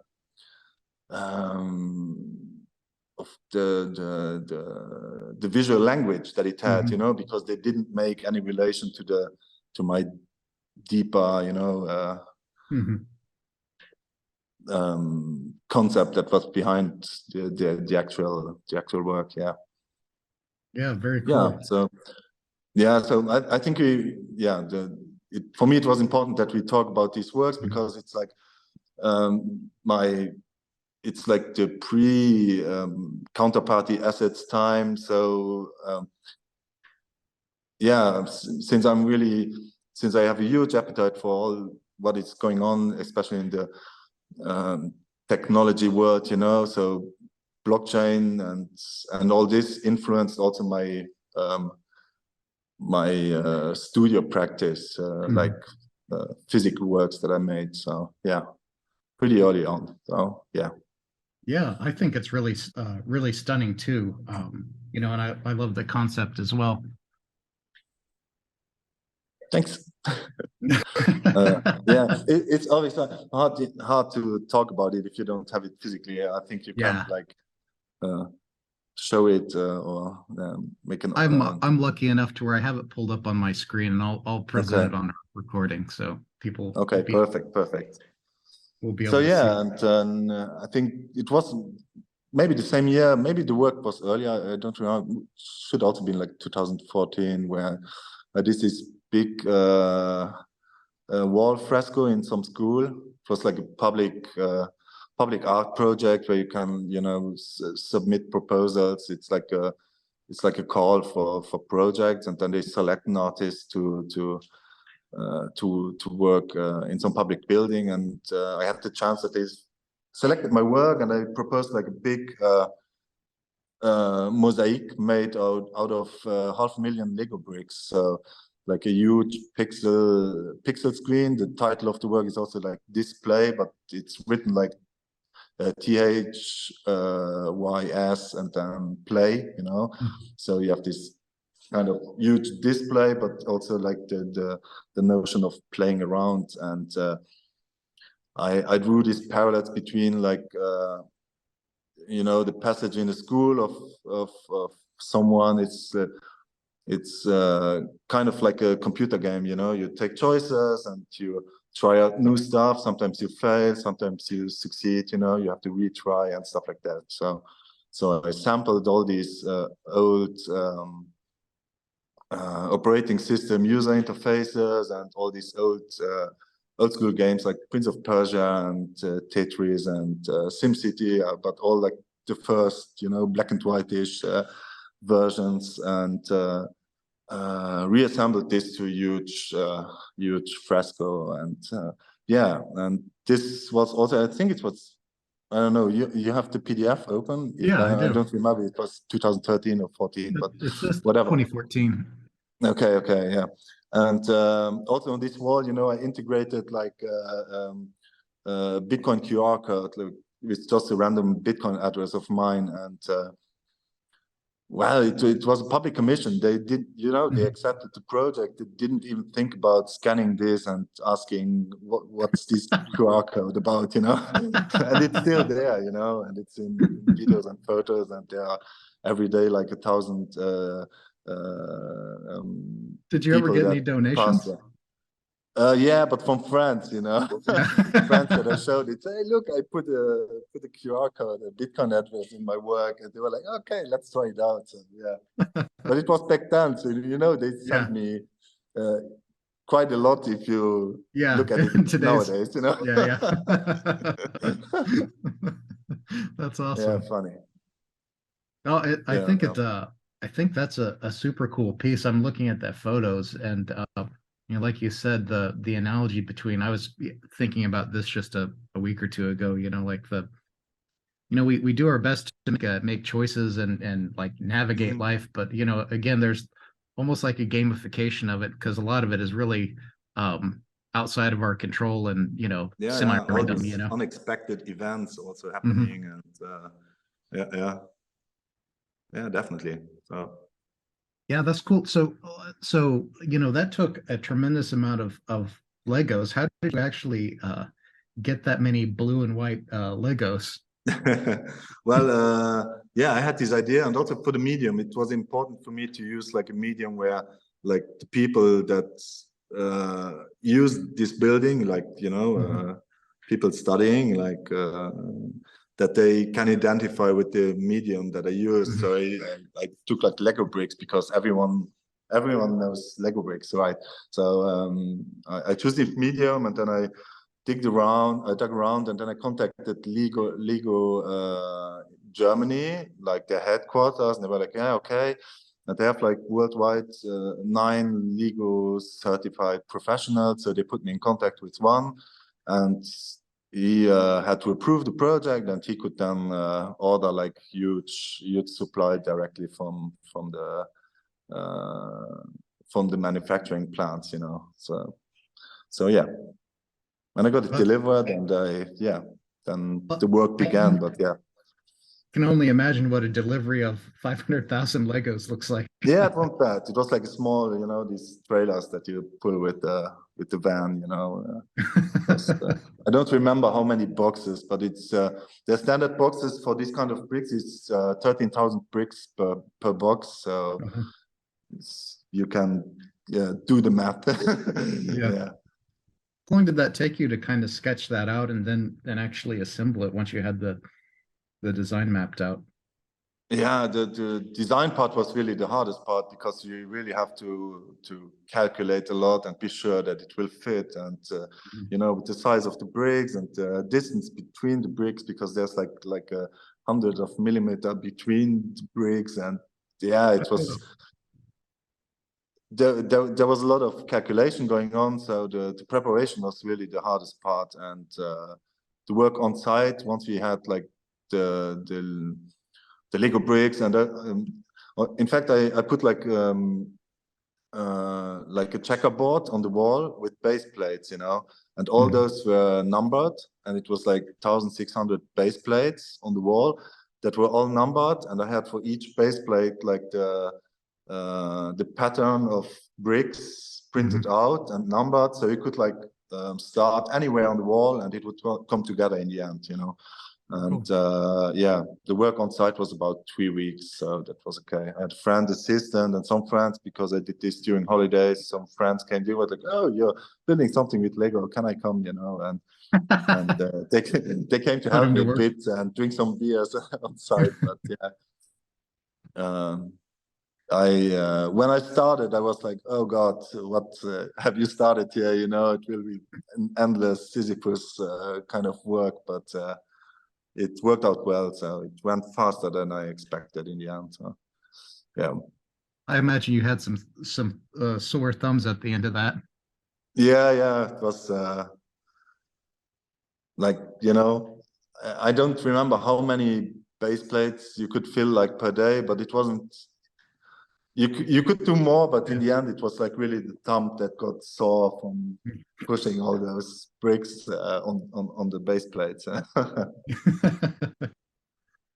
That's funny. Occupational hazard, I guess, right? Yeah. Yeah, I Yeah, tried even with gloves, you know, but it's you work really slower with gloves. So in the end, I did it without, and yeah. yeah, that's cool. Is there any other of your other old pieces that you wanted to bring up? No, but maybe I don't. I think we talked about it in the first part of the interview. You know, this let's share some hoax, like this digital work I made in 2015. You know, that I inscribed like the hash of the image as proof of existence in the Bitcoin blockchain back then. And I still have this. And now I'm like thinking how you know, with the whole ordinal stuff coming out and blah blah. I'm thinking of making it available, you know, for people to mint or to collect somehow. Because back then I just made this digital work. You know, it's based on the same PNG exploit and the Schrödinger card. So but it dates before this. And I still have this digital work, and I put it out as unlimited edition back then, you know, just like people could copy paste it, you know, just copy and save it, you know, right click save it back then.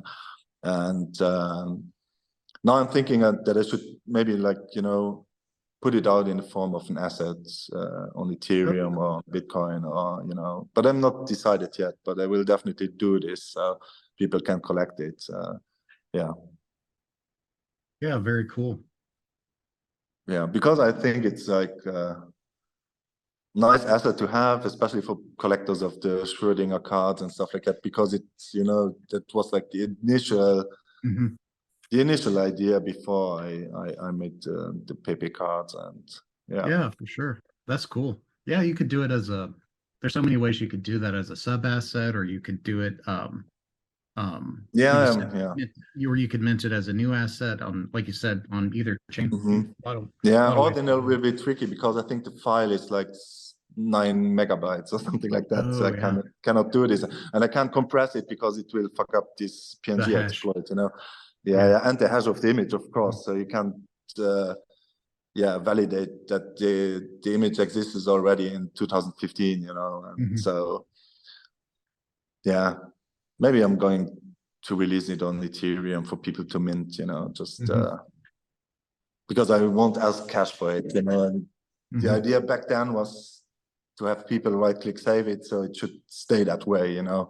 But it would still be nice that people could, you know, store it in their wallets and have it in their NFT collection, you know.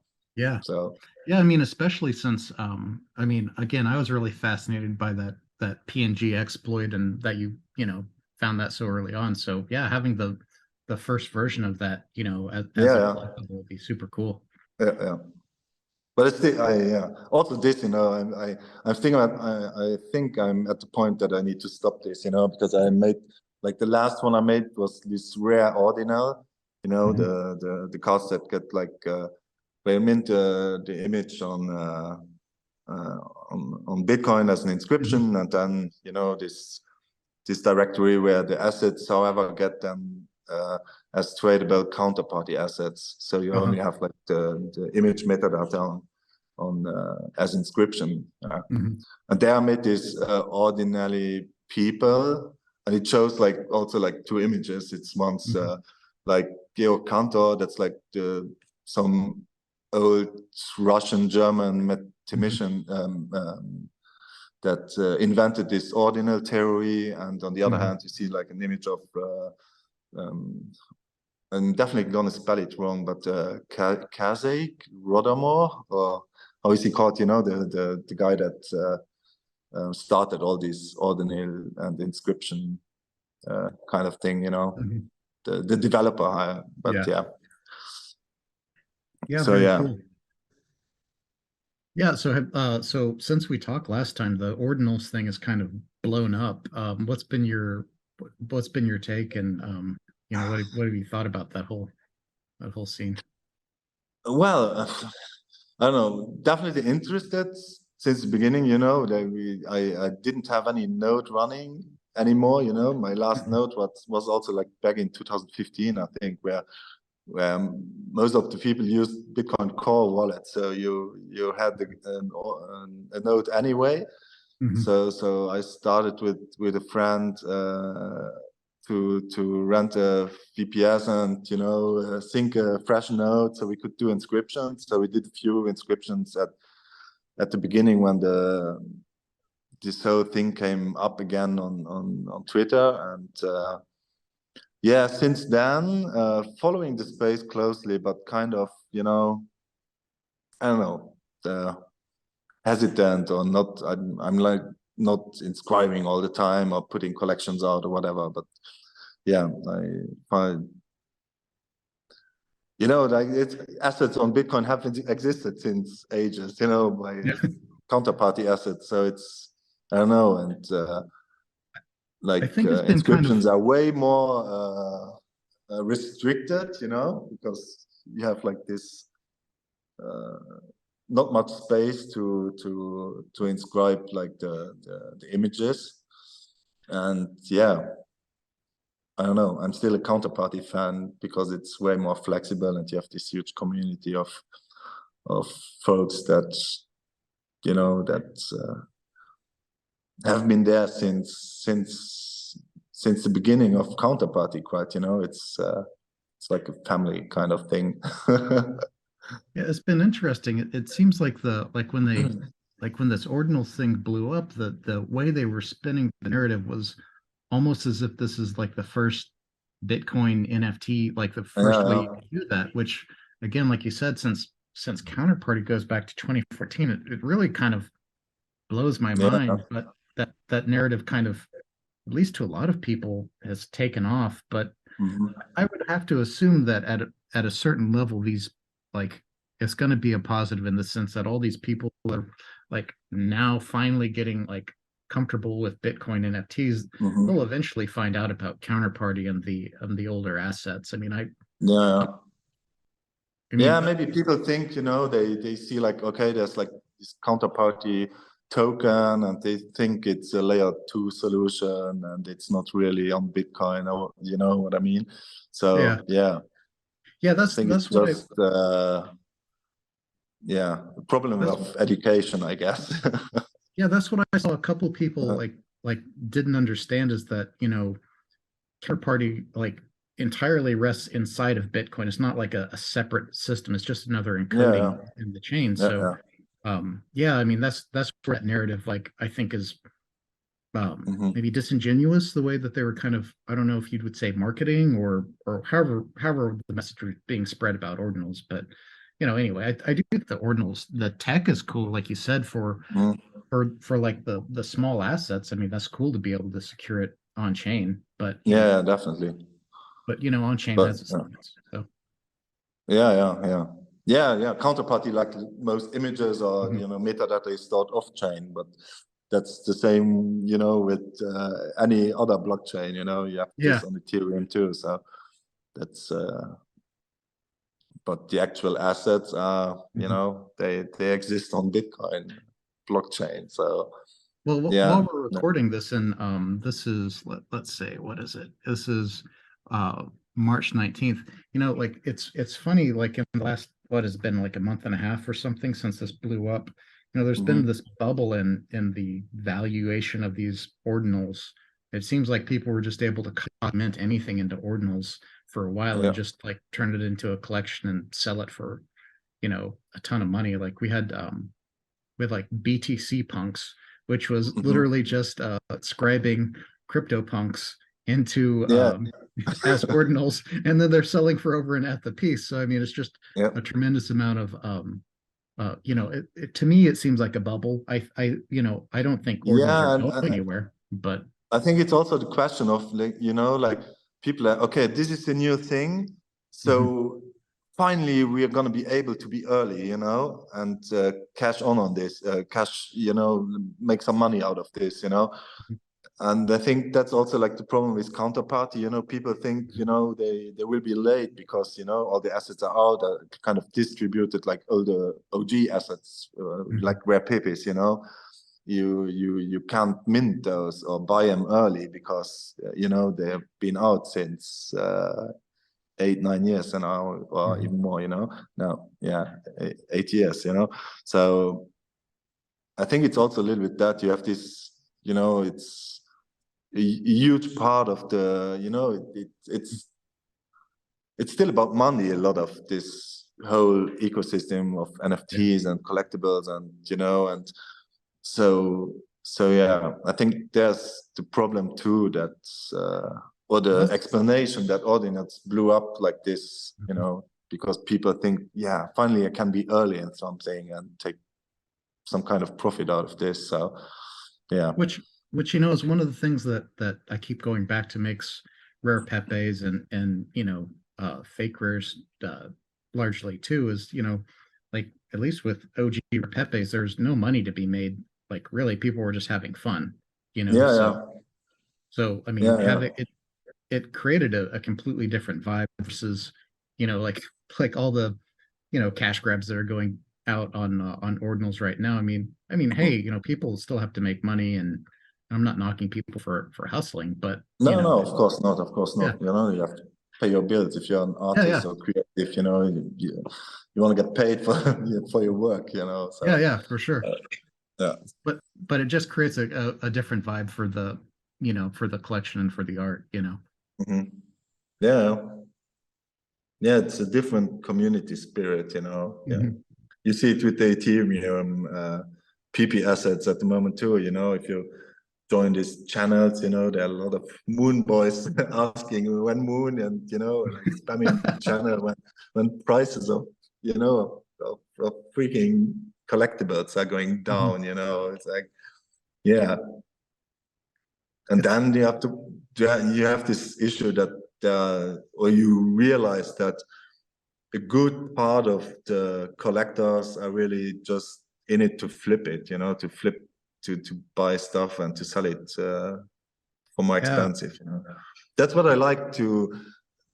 That's why I also like to release counterparty assets like my fake rares, like the right-click save as, for example. You know, I put the whole supply in a dispenser, so it will keep the floor price the same, you know, for at least the time that the dispenser is up, you know, and it could be years, you know, till it will be sold out. So that's kind of fun because it really separates the collectors from the gamblers, you know. Because people that buy the asset, they definitely don't buy it to flip it for more expensive, because all the assets are available in the dispenser, so you can't sell it for more, you know.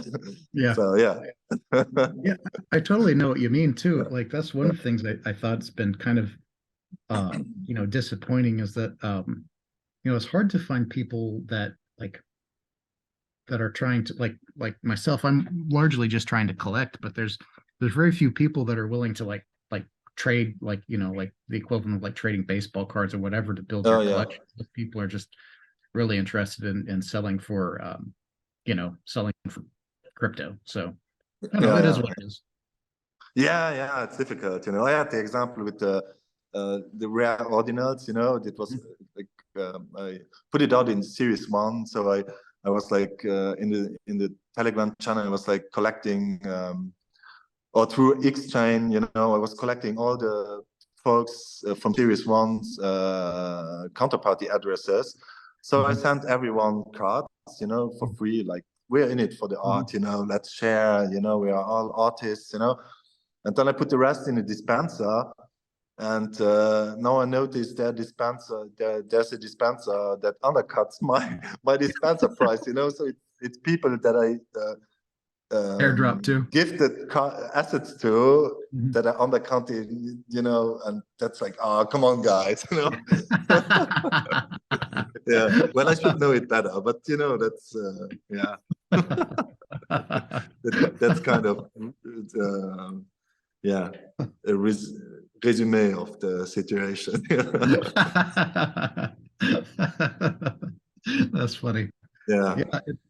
It's definitely been a wild ride in the last you know, the last 6 months or whatever in crypto, you know, and we're now seeing another reinstigation of, well, now this is like artificially generated bank crises as they're trying to, you know, governments around the world appear to be coordinated in trying to basically attack on-ramps into crypto, fiat on-ramps, you know, through exchanges, and also the banks and banking systems that facilitate their access into the fiat world too. So it's interesting that you know, all the stuff that's going on right now too.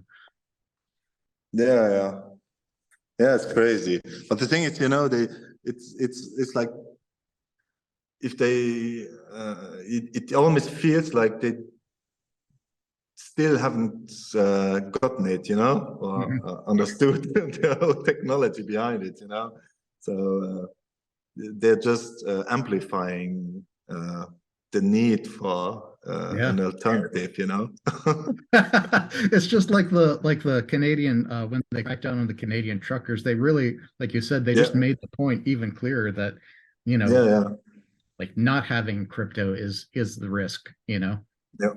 Yeah, exactly. So they're shooting themselves in the foot. It's like, okay, I guess. Well, you know, now like crypto's so big that you know, if they actually try and go through with that, and you know, it looks like they are largely going after the fiat on ramps. You know, if they ever fully do that in like the US and like restrict like even take down Coinbase or put like crazy restrictions on it, there's like, crypto's too big for, like, there's always going to be local bitcoins or people like literally just going back to doing OTC trades and cash money. I mean, you can't, it's too far gone. This horse has left the stable.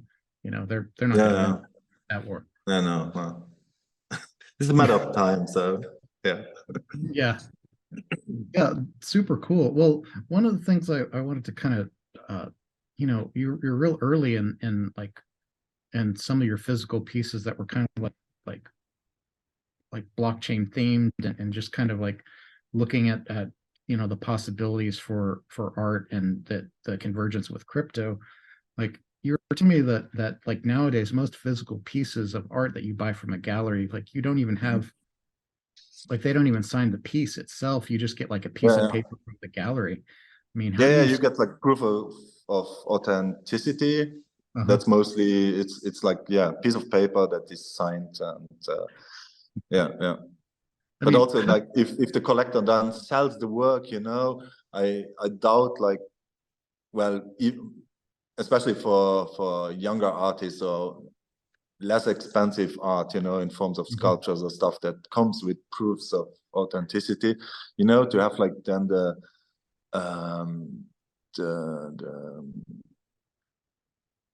I don't know if these proofs, you know, if it's so that they give the proof with the work, you know, and it gets lost and there's no traceability of these kind of things. So yeah, I think digital assets will play a role in this too. So it's definitely a good solution, you know, for these kind of things. Yeah, how do you think that's going to play out? I mean, I could see a couple ways of doing that. One that I've seen, you know, like Mike in Space like did the his like physical, where he had like those NFC chips where the token that represents the physical is actually on the NFC chip, and you can use a reader to verify that it exists. You know, I mean, that seems like a pretty elegant way of doing it. I mean, I don't know if you had any other ideas of how you would see this kind of evolve in the future, because I think as a buyer, you know, again, I'm not a rich art buyer, but if I were, you know, like a piece of paper seems like, especially nowadays, kind of ridiculous as a form of provenance when we have the blockchain already out here. Yeah, definitely. But I think still the tools like to store these kind of things, like keys or assets, digital assets or proofs is the problem, because you still have to manage like a wallet, you know, and manage your private keys or your seed phrase. And I don't know, maybe some multi-sig kind of solutions would Yeah. be better in that case, you know, so that the artist plus the gallery and the collector, you know, work. Oh, I see. Yeah, I don't know. Like, you know, also the NFC solution, it's really a nice approach, but I think like NFC chips, you know, they are not age resistant. You can like overwrite them pretty easily. I think it's really hard to write protect those, and you know, and like everyone can read the contents, you know. It's hard also like to lock it to some wallet or some device, you know what I mean? Yeah. But it's still like I don't know, a nice testing ground, or you know what I mean? It's a nice path to explore. Yeah, well, it will definitely be interesting to see what becomes a standard in the future, because I think there's going to be something that'll emerge as a, you know, as kind of a I shouldn't say trusted, as like a common method of you know, integrating some sort of digital proof with physical works. Yeah, definitely. Yeah, also like I did this white paper prints. It's an edition of 3, and also there I'm gonna slap an NFT chip on it, but only to link to the sub asset. So the collector of those physicals will get a sub asset, a numbered sub asset to store in their wallet. Oh, very cool. So yeah, so the NFT on the back of this print, of this frame print, will just be like a link to the digital version of this, or a link to the proof of ownership, to the digital proof of ownership. Yeah. So yeah, using that sub asset is essentially the proof of authenticity. Yeah. Yeah. Very cool. Yeah. Are there any other trends or anything else that you've been playing around with, you know, now, or any other works that you want to talk about? Like digital stuff, I have a few projects, you know, in the drawers. Some are like kind of ready to release to the public, but yeah, that's the problem with blockchain. Once you know, put something out, it's out there in the world, and you cannot take it back, you know. So yeah, I'm sometimes I do some graphic stuff. So I did like a cover for a local indie band, where I drew everything in voxels.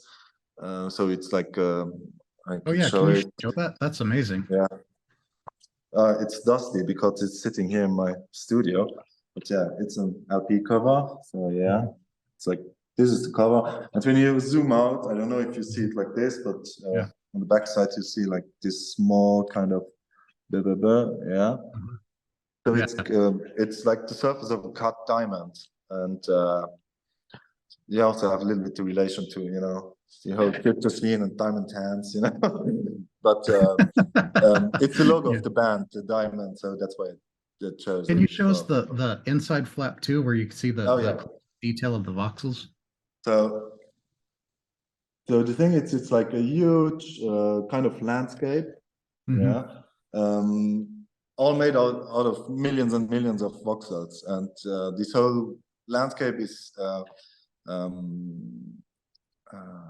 how do you call it, when you cut something in same pieces, divided. It's divided in cubes of 200 per 200, 256 by 256 by 256 voxels cubes.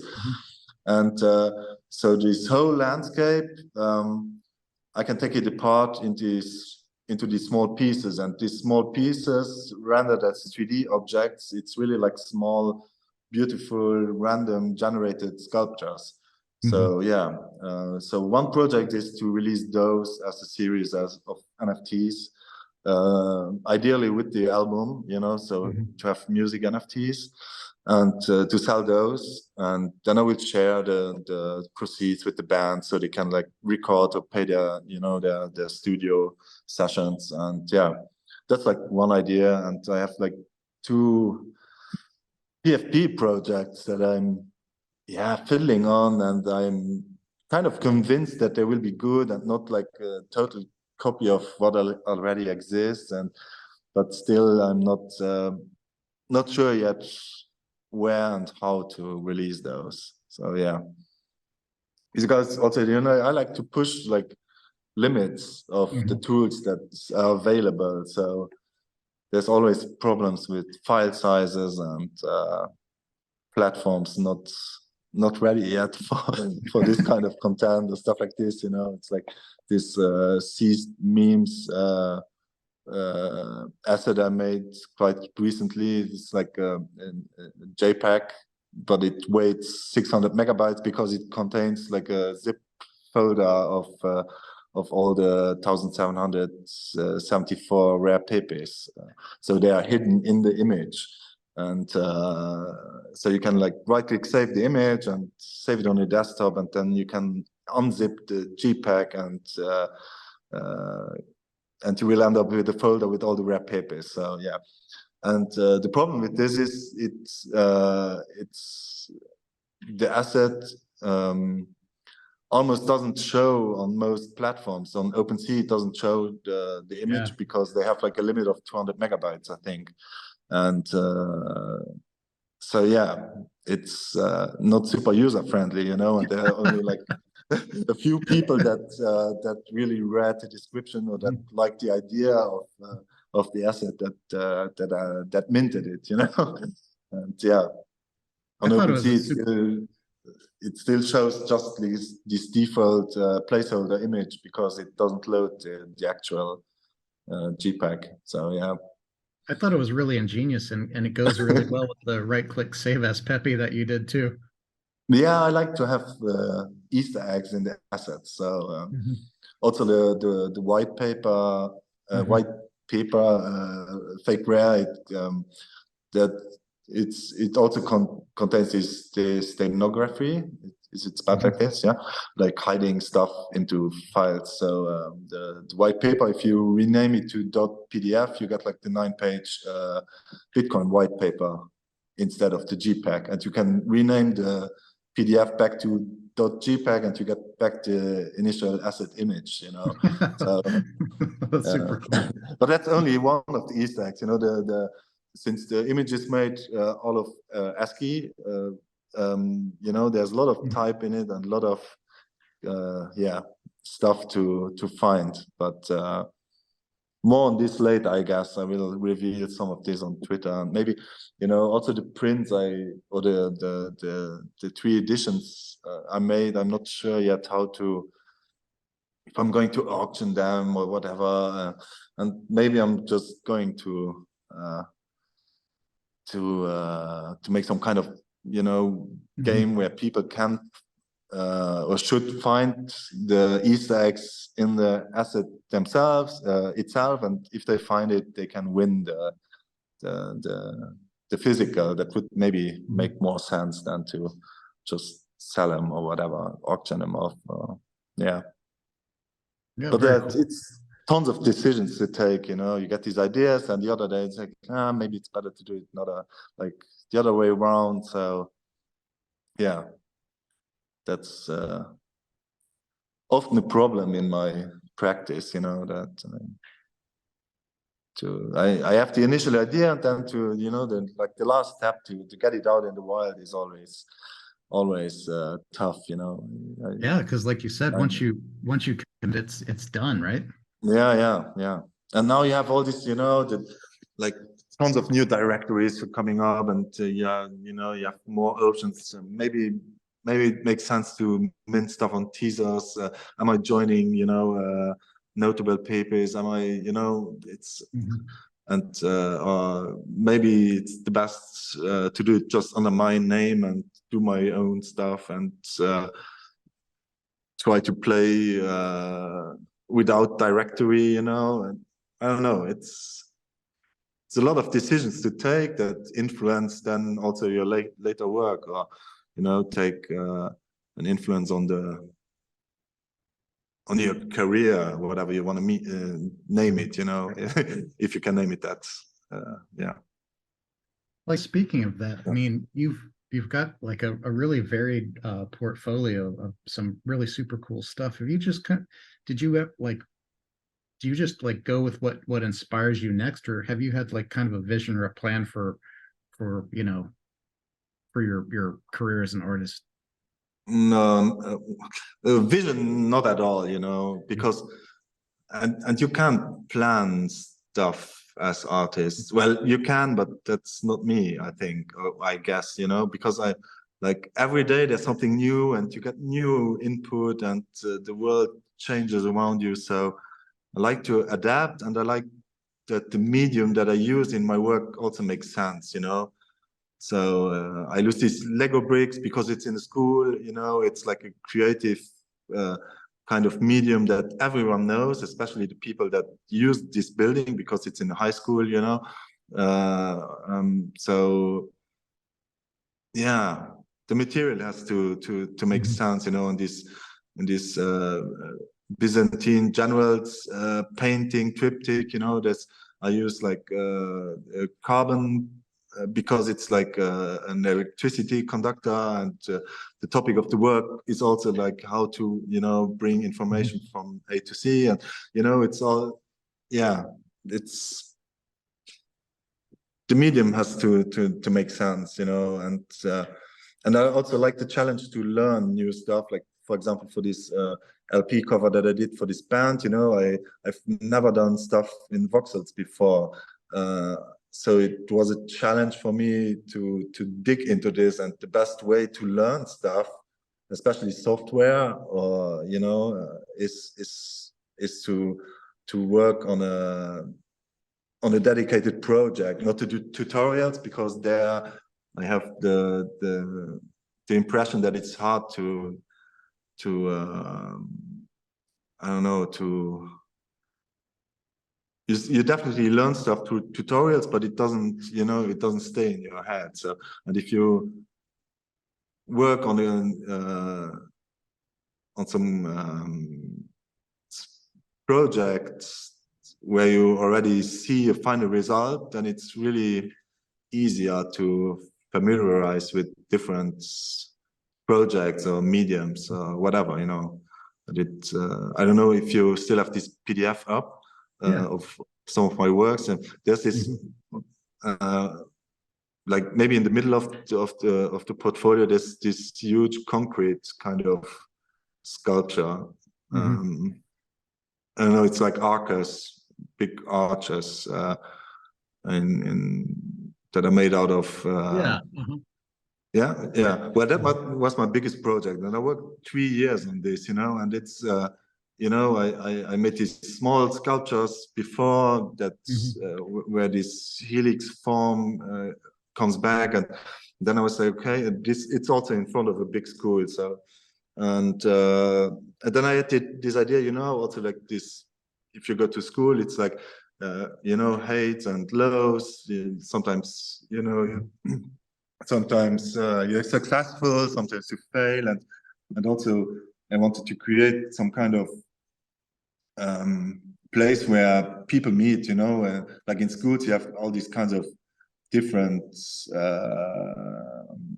groups of people, you have like the more nerdy people and more the punk metal people, and and they all have their own spot in the schoolyard, So I created this kind of huge outdoor sculpture for people, and my question was, how are they gonna interact with it? Are they gonna use this as new meeting point or whatever? And to make this, I had to dig into 3D modeling stuff that I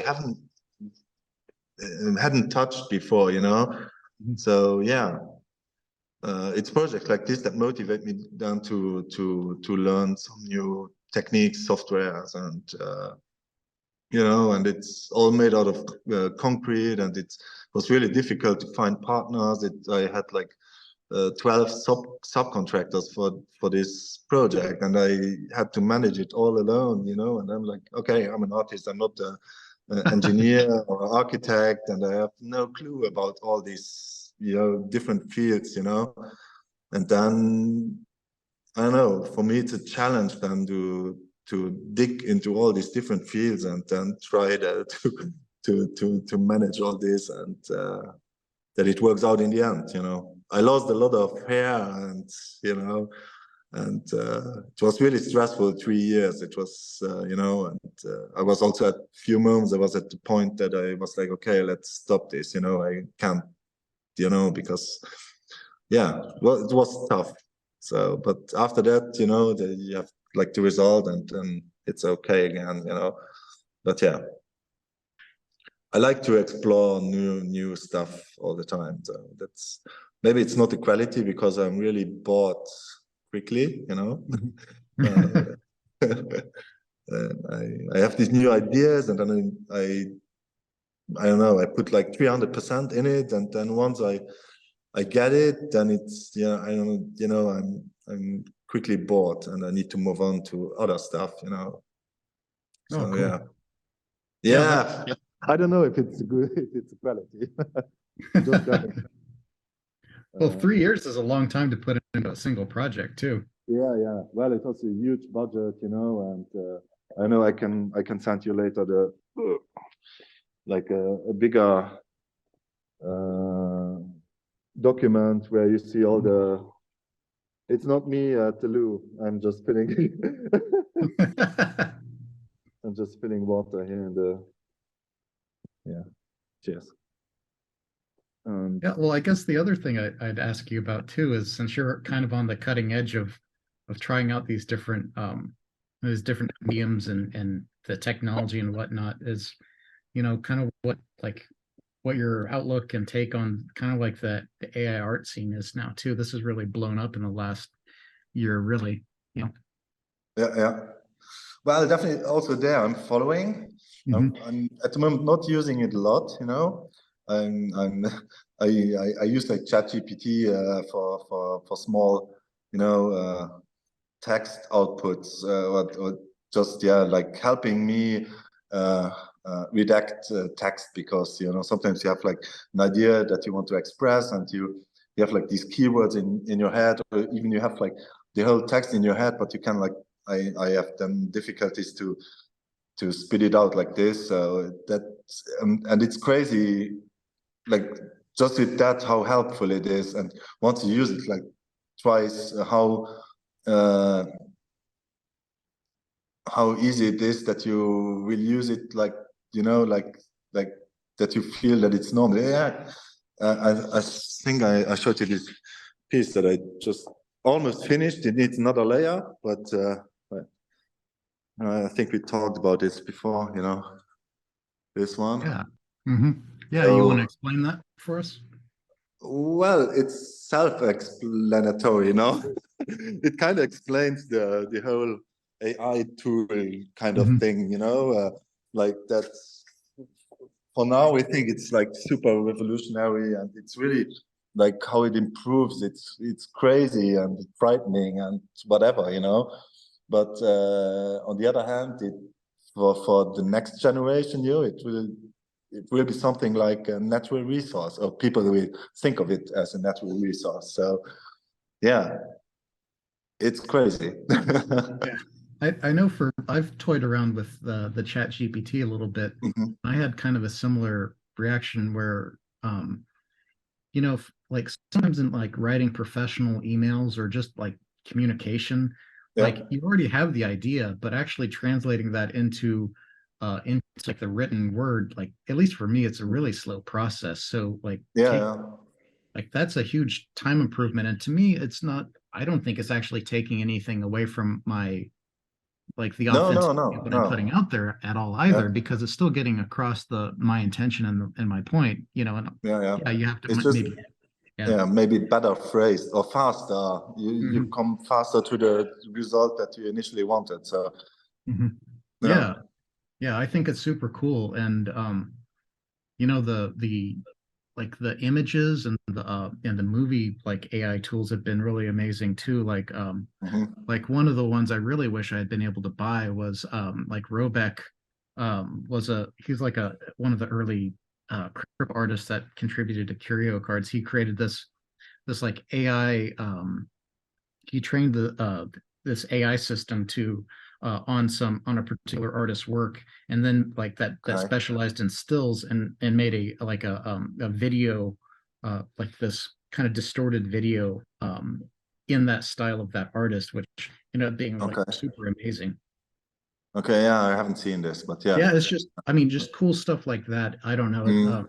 tons of possibilities there. And I think it's also I think it's going to give like people who don't have the professional training and the skills and a lot of the tools like you do. I think it'll give some like rookies like ourselves ways to express ourselves like Yeah, easy. yeah. Even for me, I'm looking forward. I really wish I could like code. Like be a Mhm. proper developer. But yeah, I basic stuff I can do it, but I'm more like a script kiddie, Yeah, than a yeah, proper me developer. too. So yeah, I'm looking forward to tools where I just can, yeah, describe stuff in English, like Yeah, it's it's super program. for Just that. I've used it for a couple IT things, and it's super okay. cool for that. Like I was able to use it to generate a like a config for a project I was working on. It didn't work out of the box, but it was close enough that I was Mhm. able to edit up Yeah, and yeah, go. So I mean, yeah, it's super cool to as a time saver. And yeah, I mean, I can only yeah. see it getting more powerful in the future, you know? Yeah, yeah, exactly. Yeah. Yeah, you saw these examples in like people drawing a basic website and then Mhm. like AI is putting out the code, so perfect, Exactly. Yeah. Yes, like I remember I hadn't gone through all of it yet, but I bought this like this course on how to like do WordPress and like there's all No, these like yeah. you have to create your development environment and all these tools and like Mm. yeah like being able to just go through a workflow with an AI like that to spit out a Mhm. website and like instantly it's crazy, you know? Yeah, it's crazy. Yeah, definitely. Yeah. Yeah, Yeah. but it's all it already works also like to make movies and Mhm. 2D files and whatever gaming environments and textures, texturing 3D models with just prompts. It's Mhm. crazy. Stuff that takes like a lot of time and a lot of skills and a lot of Mhm. learning to gets now condensed in just like some AI tools. Yeah. Yeah.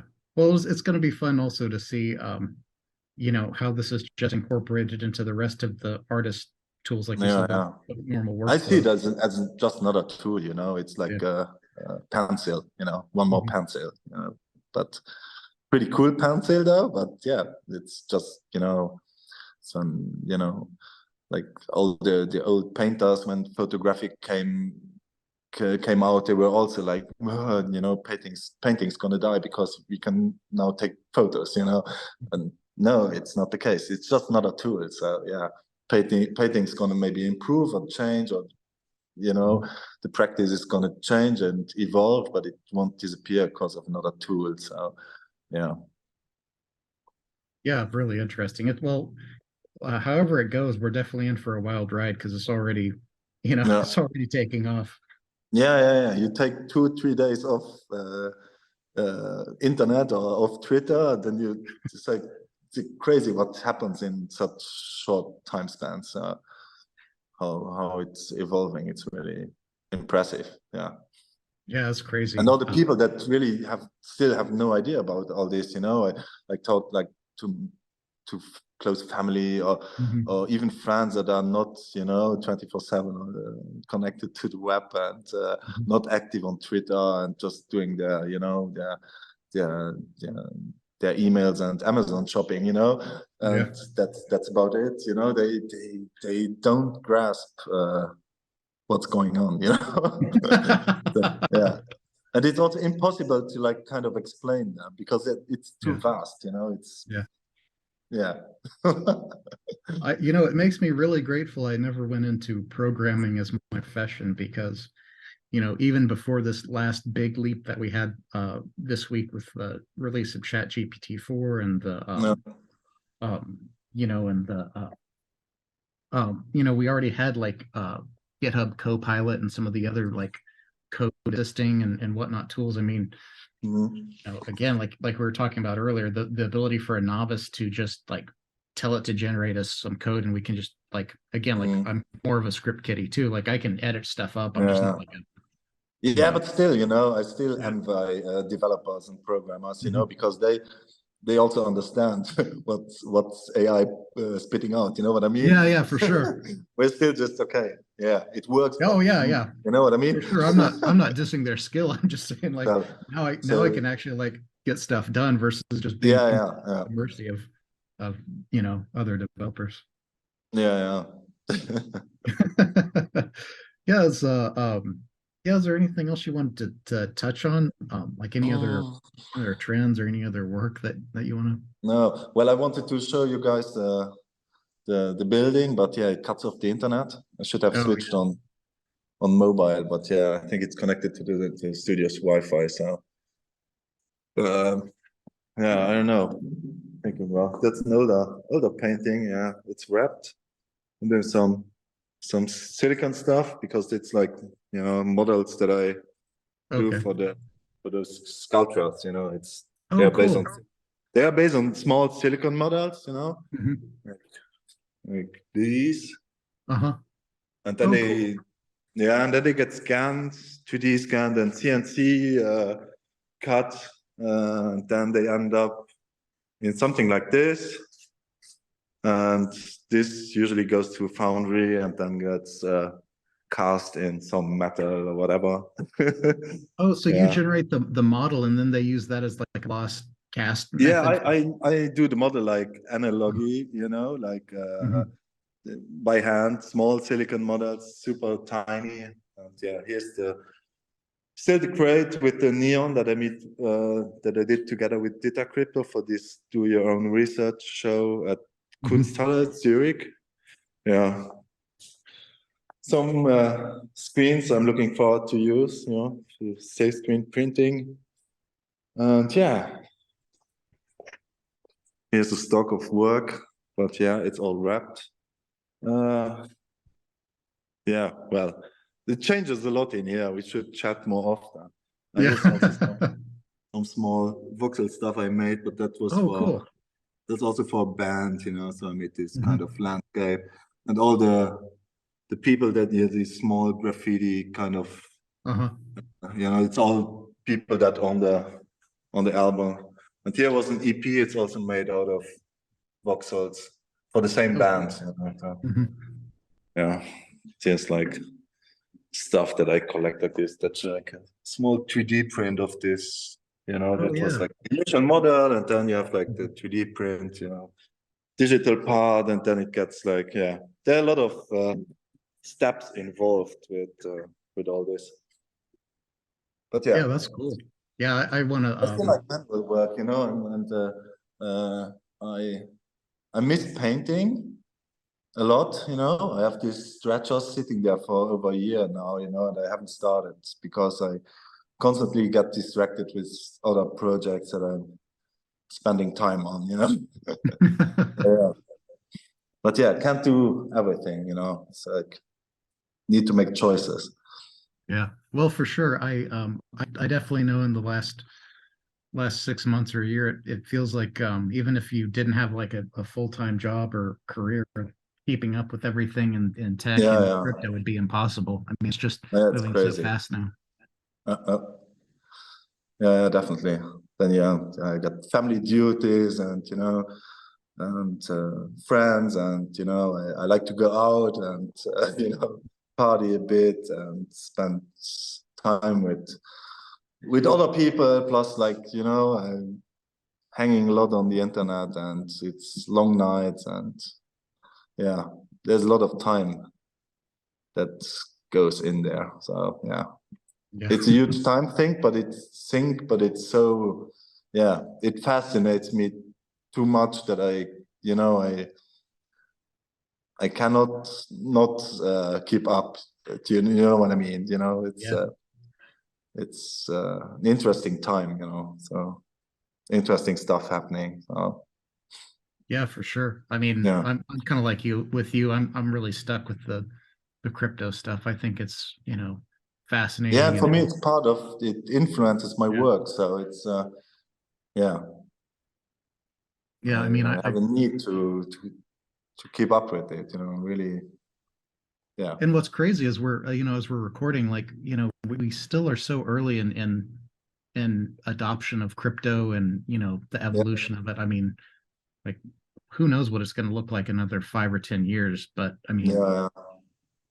I Yeah. think that I think, as we're recording, like, Bitcoin is in the neighborhood of, I think, like 25,000 or something. Mhm. I mean, all I know is in 5 or 10 years, if Bitcoin as a network still exists, I can't imagine it still being worth $25,000. What it'll be No. worth, I have no idea. But it just seems crazy that the genesis of all Yeah. of this technology would be, still within the realm of in the reach of the everyday man.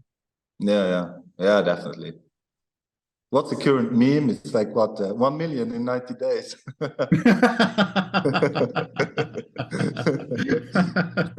I don't remember who put that out, but I read this yesterday. Everyone Yeah. was like quoting this and memeing it around. I think that's the new version of the John McAfee, like, Yeah, yeah, deadline. or the parabolic graph. Yeah. Well, yeah, well, it's certainly been a lot of fun talking to you. Yeah, I'll have to check in the future and just see what you've been up to and Yeah, definitely. where Let's keep things in are. touch. Well, we there's internet, so yeah, I will keep you up to date. Yeah. Yeah, it's been a lot of fun. Well, thanks for sharing all your fascinating work and chatting Thanks about for where having me again, yeah. and thanks for your patience too. No worries, like you said, we both got a lot of stuff going on. Yep, yep. All Great, right. great.